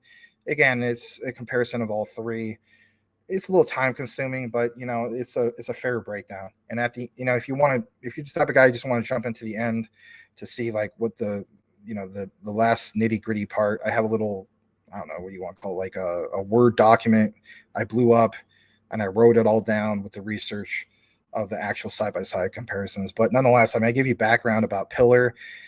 Like I said, this guy who started Pillar, he's kind of like the Satoshi Nakamoto of personal data lockers, if you will. He came up with this idea all the way back in like 2008, 2009, something like that. But it's a good video for research and so on. But anyway, that's the updates in that regard.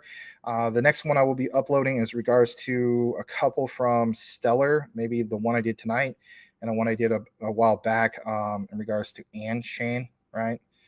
AI, that's a big deal. So that's it, guys. Thanks again for tuning in. And I think before I close it out, because I do apologize, I want to get into some of the last comments. I do appreciate you guys. Let's go further down. Let's see here. Charlie and Luke's crypto portfolio. Yeah, I could probably share that at some point if you guys want to see some of that stuff. I'm not going to be the type of guy like, oh, you got to join our Patreon to get the information. Like, are you kidding me? No, I'm not gonna do that. But anyway, the ghosts. You see, Max, what I mean by you having a direct correlation with Arby's is not just their chicken sandwiches. What the heck? But you are the Arby's guys when you bring the meats to our favorite realm. That's what you're talking about. I was wondering where you're going with that. I just thought because you're like, you know what? I like this Max guy, but he does sound like a, like a, I don't know, a fat black guy or something that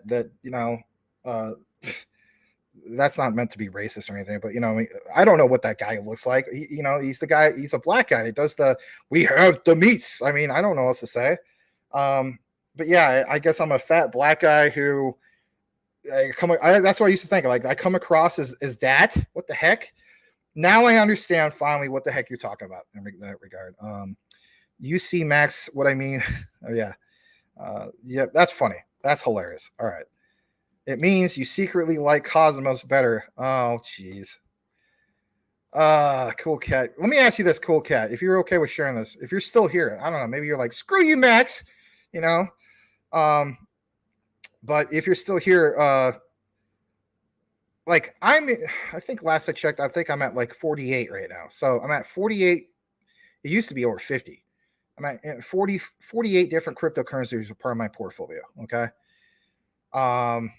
Actually, it's 49. I forgot about that. I do hold a little bit of Ethereum just in case, like a really great, DeFi project that requires ETH, you know what I mean, to get into it. But all right, so 49. Forgot about that. All right, so 49 different cryptocurrencies. That's what I'm into. What about yourself? Like, is it like Cosmos, BSV?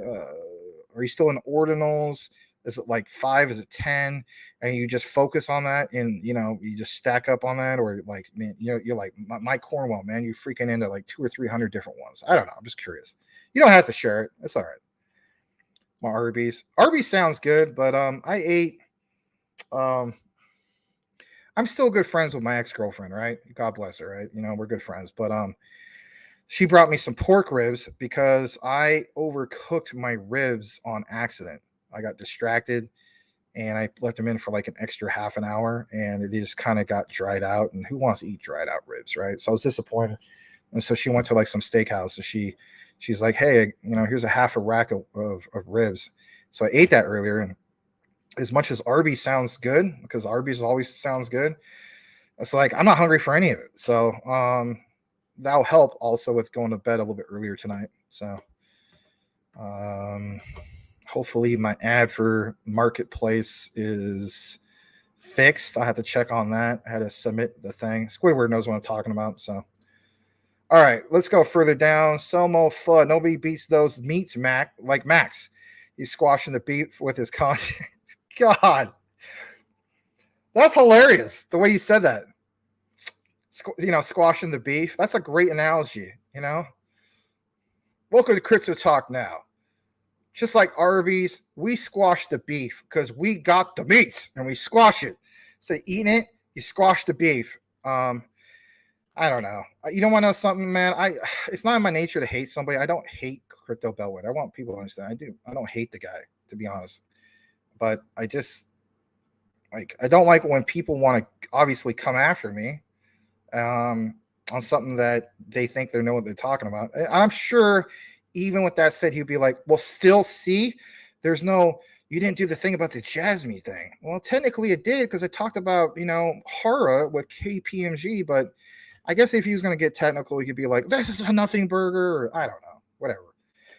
In the future, I still say I think that's going to materialize. You want to know something? I really think that could materialize. I mean, I don't think it's going to materialize now, right? I know we're trying to wrap this up, but I'm just being honest. I don't think it's going to materialize now. Why? Well, look at their market cap right now. Look at their rankings right now. But once they get more momentum, like some of these things they're looking to accomplish, Hara's mentioned over 200,000 blockchain PCs, not just processing the order, but getting them shipped and then getting these guys plugged in. Being plugged in and having that utility used, that's the whole point. Personal data lockers in motion. Here's a great visual. I'm sorry. I just want to state this real quick. All right. Picture literally high school again. Oh God, Max, I don't want to go back there. Hear me out. I'm sorry. You know, I know for some people it's like, God, we don't want to think about high school ever again. Picture high school again, or picture junior high, whatever the case be, where you use the locker, right? Because in high school, I think I went to use the locker my freshman and senior year because I went to 4 different high schools because I moved around a lot, right? Don't recommend that either. Anyway, all right. So picture, let's just say high school, right? So picture high school, picture where all the lockers are, right? Now picture a high school that's abandoned, or let's picture a high school that's like never been, just recently built, right? And they never started school, and there's no calendar year because there's still construction, but at least the lockers are built, right? You walk into the hallway. Let's say you are part of the faculty and like, hey, let's check out this new school. Oh, this is our new school. We're proud about it. Yay, right? But there's all these empty lockers. Well, if you don't have anybody using the lockers, or you have no kids attending the school, you get what I'm saying? Apply that to the real world. It seems so basic, but you got to put it in layman's terms. I always teach this stuff when I was teaching. I didn't sign up for the calendar year this year. I got to go with something which I can, when my dad gets back, to be more at home and see if he's okay. But last time around, yeah, absolutely. I break it down in layman's terms like that because you know what? Kids want like a visualization. I'm not saying you guys are kids, but some of you guys are kids. You get where I'm coming from. But anyway, that's just the way I look at it. These are like walking into a great big long hallway and all these lockers lined up for, the whole entire floor, maybe 2 floors for crying out loud. Or depending on your high school, you got 3 floors, Like I remember my friend went to Jefferson High School, Thomas Jefferson High School, and they have 3 floors, and they had a lot of lockers. But can you imagine if none of those lockers were utilized at all? What's going to happen? Nothing's going to happen. So are we going to basically look at it that way when it comes to Jasmine? Like, 20,000 of these things were ordered. Okay, whoop-de-doo. That'd be like if we ordered 20,000 PCs and there's like 3 Best Buy locations. I don't even know if you guys use Best Buy, right? Whatever the heck you use, wherever you're at. I'll just use that example, right? Each Best Buy, or just say 2 Best Buys. Each Best Buy has 10,000 of these blockchain PCs in their inventory. And nobody bought them. They're just sitting there. It's just Best Buy who ordered them. Is that going to do anything? That's not going to do anything. Again, I hate to break it down that way, but for some people, it's that basic in regards to explain it. Like they just don't understand that connection, even when it comes to the utility of these cryptocurrencies. To them, it's just like, I still don't get it. Like we can explain Stellar all day in the use cases, Ripple with on-demand liquidity, and on and on and on. Like I see this so many times. How many times have we gone on crypto Twitter, especially there, and you see somebody and they're like complaining about like, oh man, like I seen this one and it just behooves me. I got out of Quant because it didn't move. Why are you in Quant for the short term anyway? I'm just throwing that out there. Anyway. All right. Let's see here. Yes, that's a great analogy. I'm going to take a screenshot of that. I like that one. That deserves a screenshot. That deserved a screenshot, folks. Show. Let's say that one. I'm going to call this one literally. I'm putting my crypto folder.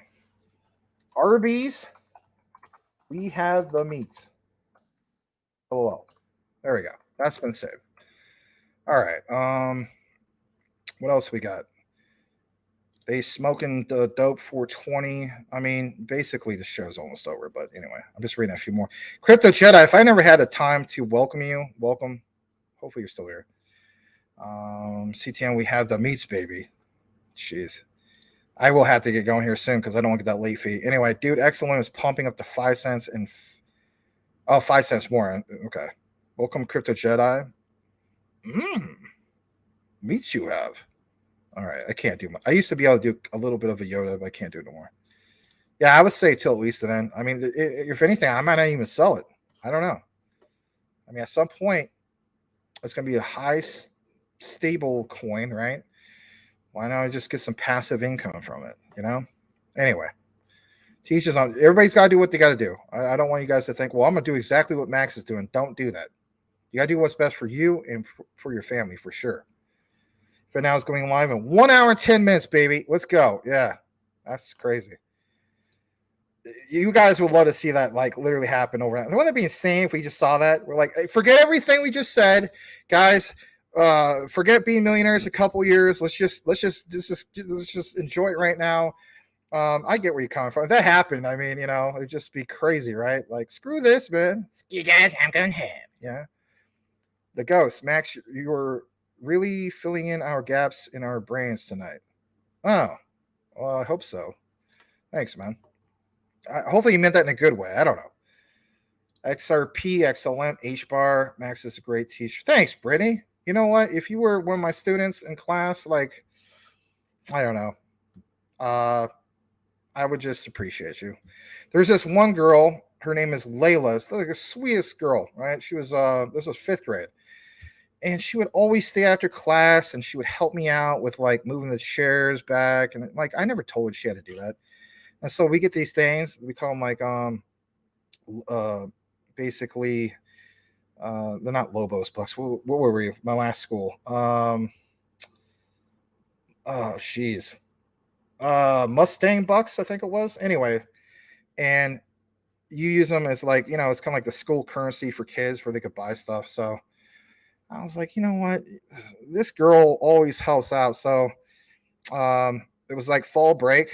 And that last day before fall break, because I wasn't going to be their teacher no more, right? It was just because, I don't know if you guys have this back when you're in the 6th grade, but it's like you'll have a rotation of your teacher, which sucks. So you only get to have the same teacher for like 9 weeks, then you switch to a different one for your homeroom. And it's just for people don't get too attached or whatever. So anyway, I was just like, you know what? Here you go. And I gave her like a stack that thick of those bucks. And you know what the other teachers gave her? They gave her like 4 of these things. So literally, she had a whole stack. And like everybody, these teachers were, well, how did you get a whole stack of that? Oh, Mr. Stanley gave this to me. And so it came back to me because I wasn't supposed to do that. And I said, why? Why am I not supposed to do that? Well, I was just like, so I justified it. I had her back and I said, you know what? She deserved to have that. I used some examples. I was just like, you guys got this one kid. I'm not going to mention his name. You got this other kid. All these other kids. Can you give me any examples of these kids every single day for the last 9 weeks straight before and after school without even saying, hey, could you do this for me? Not one single teacher said, yeah, I had one kid to do that. And then after I told them that, they're like, you know what? I'm with you now, Mr. Stanley. Yeah, she did deserve that. I'm like, yeah. So I wasn't going to wait for you guys to give me approval. Like, what are they, my boss? They're not my boss. You know what I mean? I didn't have to wait for their approval. So I already knew that everybody, when I explained it, it would have been cool. So, and then on top of that, when they found out about it, get this, right? She got featured the following Monday when we came back from fall break. They like highlighted something. They gave her like a citizen, like a really like outstanding teacher citizenship award. She was recognized by the principal. I was like, oh my God, I wasn't expecting all that, but I don't know. It was really cool. And she was definitely like one of my favorite students. Her name is Layla. She's a really cool kid. All right, let's go further down. Cool Cat Crypto. I left my damn protein shake in the freezer too long. Oh no, that's not good. You know what, man? If Cool Cat, if you were here in Phoenix, it got to 118 today. I posted on crypto Twitter, man. 118, man. You could have left that outside for like 5 minutes and it would have been perfectly thought out the way you wanted, man. It was horrible. It was so bad. All right, Max, get organic pineapple juice. Oh, geez. What's going on with it? Is this going to be referenced to Mudbud or something? Let me see what's going on with this. Please keep it on the freaking ready. And your asthma problems should begin to go away quickly. Oh, really? Peace and thanks. No FOMO. I think you mentioned this a long time ago. All right, I'll take that into mind. I do love some pineapple juice. There's a Filiberto's place that has some fresh pina, and it's so good, like unbelievable. XLM can cure asthma, Max. I have plenty of XLM, and I'm not cured from asthma. I have more XLM than XRP just by a little bit. I think I have like literally exactly either 300 or 400 more XLM than my XRP, and I have a pretty decent sized bag of both of them. But thank you though. They do taste horrible. I don't like that smell, and I don't like how the aftertaste. Yeah. Brittany, you would like this one. Tastes like chocolate milk. Huh. That's cool. You know, trying to get buff like Otto, the cool character to get down. Get out now. The ghost. My protein not great today. I have a headache. Well, maybe it's a tumor. It's not a tumor. I'm just kidding. All right. Cream cheese, fish sticks. That's good. Of course, the cat loves fish sticks. All right. Let me see if you guys got anything specific because I got to wrap things up. I got to get this bill paid. Otherwise, I'm going to get a late fee. And sometimes I want to tell the server company you're going to charge me a late fee, huh? You're going to charge me a late fee, man? I've been with your company since 2009. I have. I've been with them since 2009. They're going to have the audacity to charge me a late fee. You know who you're messing with, man? I'm kidding. Anyway, Max, back it up like a Brinks truck. I have backed. Last time I did load up on the bottom. I was glad I did that. I tripled my position on Algo. God, what did I come in on Algo? I think it was like 10 cents. Come on, man. With all the FUD going on, right? 10, like that was unpopular. Some people were like, oh man, you should have got out of Algo. Look what the SEC has done. That worked out pretty well. Tripled my position on Algo, double my position on XLM a while back. Jasmy, I hit my goals on that. I don't think I'll ever hit my goals for Quant because every time I get a new goal, it's like, okay, I want more. You know, like Billy Mays. But wait, there's more. Like I literally want more and more and more QNT. All right. Edward Vincent, I'm not trying to be a wet blanket or anything, but what is the likelihood of tomorrow being a hella good example of buy the rumor, sell the news? I know you touched on it slightly already. Could be. You know, if anything, you might have to wait at least a day to get the report, you know? Anything could happen, guys. You know that. I'm not going to say for sure that, like, you know, that ends up being an actual thing. You want to hear something kind of crazy? I mean, I honestly think that we should see something significant with XLM and XRP for that matter. But for the purposes, Max said he wanted to go over at the time. He was going to get going. What the heck? I want to get going. I want to go to sleep. I understand. Okay. You guys are more than welcome to go. But all right. So here's the thing. If we are big believers in the proponent of utility, why are we second guessing ourselves? This is so much different than ISO 222. Okay, hear me out, because you are activating the ones that are part of the system for the payments and so on. I honestly think that something will happen. I could be wrong, and here's why I think I could be wrong on XLM. Now, hear me out. And you guys are going to think, oh, geez, Max, you just ruined the whole show now. No, I didn't ruin the whole show. I just want you to hear me out. God, I'm going to show one last thing, and I got to go because, you know, this is crazy. Gosh dang it. It's turning into WrestleMania. All right, let's share this real quick. I got to give this example, and this is a good example. All right. I guess this is me, you know, I didn't sign up for my next teacher contract. You know, this is part of me, like, missing being, you know, teaching, right? Not just, you know, for elementary or middle school or high school, college, and so on. I kind of miss it. That's why I like coming here and doing this with you guys. All right. So let me show you this real quick. This is CMC. Where is Max going with this? I'll show you where Max is going with this. Why is Max talking in third person? Why can't I? All right. Here is USD coin, USDC. Could it be possible, hear me out, that, you know, you still have decent little pumps for, where are we at with Stellar? You still see, like, you know, maybe a slight increase with Stellar, but nothing like parabolic. Okay, hear me out. But when we go up to, based on market cap for USDC, okay, that also the insane volume on USDC. All right. Remember old Max said this, okay? Because this is a possibility. Just throwing it out there. I could be completely wrong. Max, you're full of crap. Okay, well, whatever. Just a theory, please, okay? You You want to say I'm full of crap? I'm not gonna hold against you, all right? Seriously, I'm not gonna get butthurt like that. All right. Volume increases tremendously. Like, just like absolutely absurd. Nobody can figure it out. But you did at least hear you heard it from other places. Maybe Crypto Hole talk about. Who knows? I don't know. Maybe Louis Jackson talked about. I don't know. I mean, I'll go double check probably in the morning, but I'm not gonna stay up late and figure this stuff out. Yes, you are, Max. You're gonna freaking be on crypto Twitter later on and up late at night, possibly for like 15 minutes or something. Anyway, all right. So volume increases tremendously. So when we go back here, and you guys should do this yourself, you filter this through the volume for the 24-hour chart, right? We see, of course, Tether's number one. It's always number one. It's always been number one in bear market, bull market, you name it. Sometimes it's BTC, but for the most part, it's all about pairings. Think about it, guys, right? BTC with Tether, XRP, USDC, freaking Jasmy, USDT. I mean, it's the number one pairing for a reason, all right? But when you come back here, all of a sudden, like, people are like, holy crap, USDC Circle is now number one. Like, it's just flat out now number one. Now, like, what the hell happened with that? Then also go back to here based off of market cap. Okay. USDC is currently ranked 6th.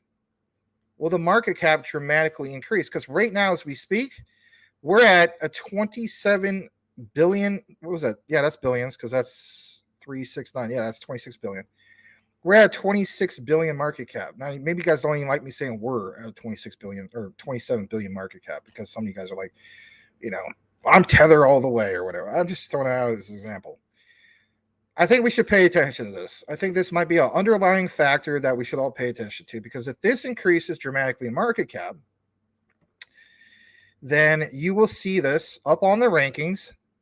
For one, to be a lot of volume, but I don't know if it's enough to, I guess you could say, dethrone BNB from its 5th position, because that used to be ranked number 4. XRP now is ahead of BNB, and I think it's safely ahead of BNB, because look at BNB, Binance, 37 billion, right? XRP is 6 billion ahead of it. That's nothing to bat an eye at, right? Like, that's pretty, I think that's a safe margin, right?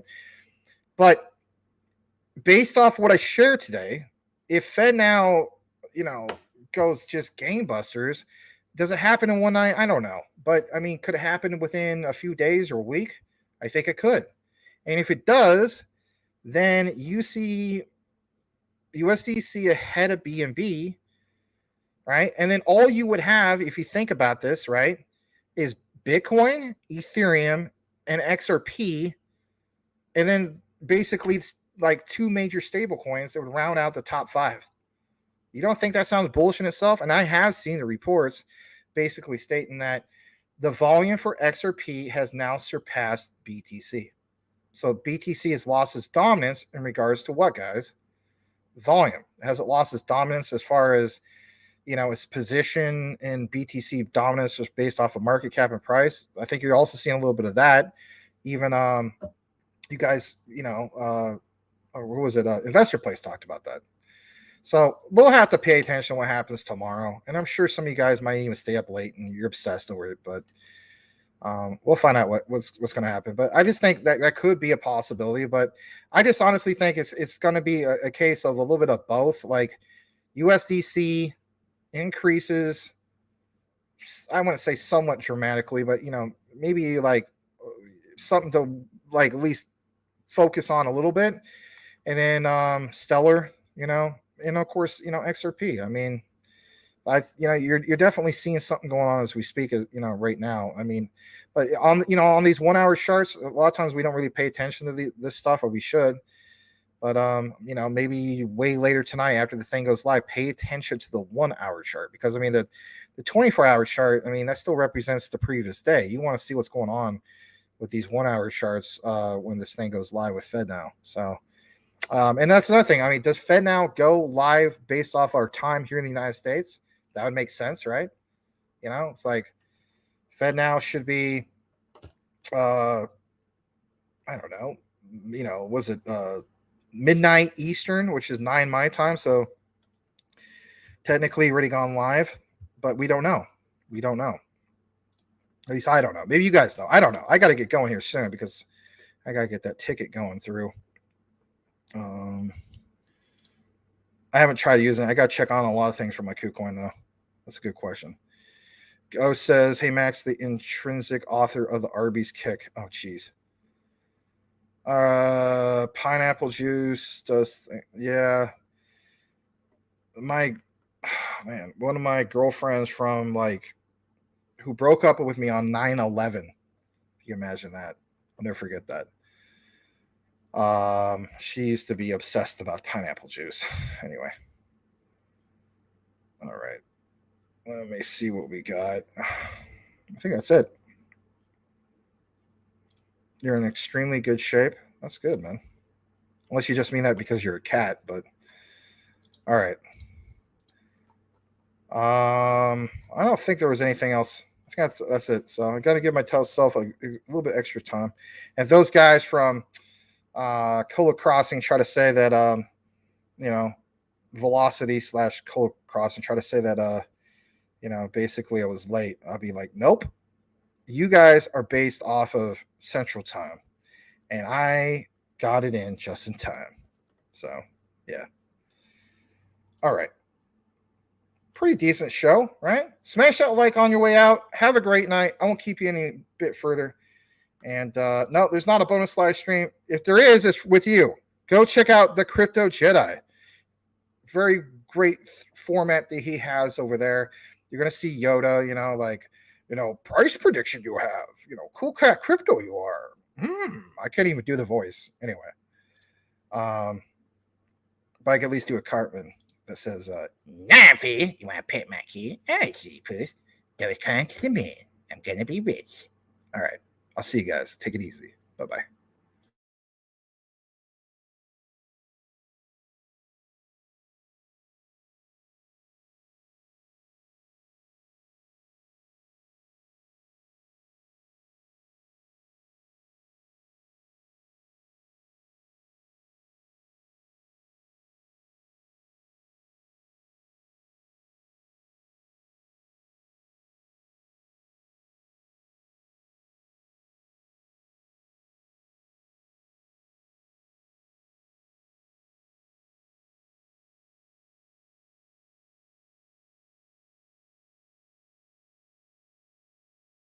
Jump into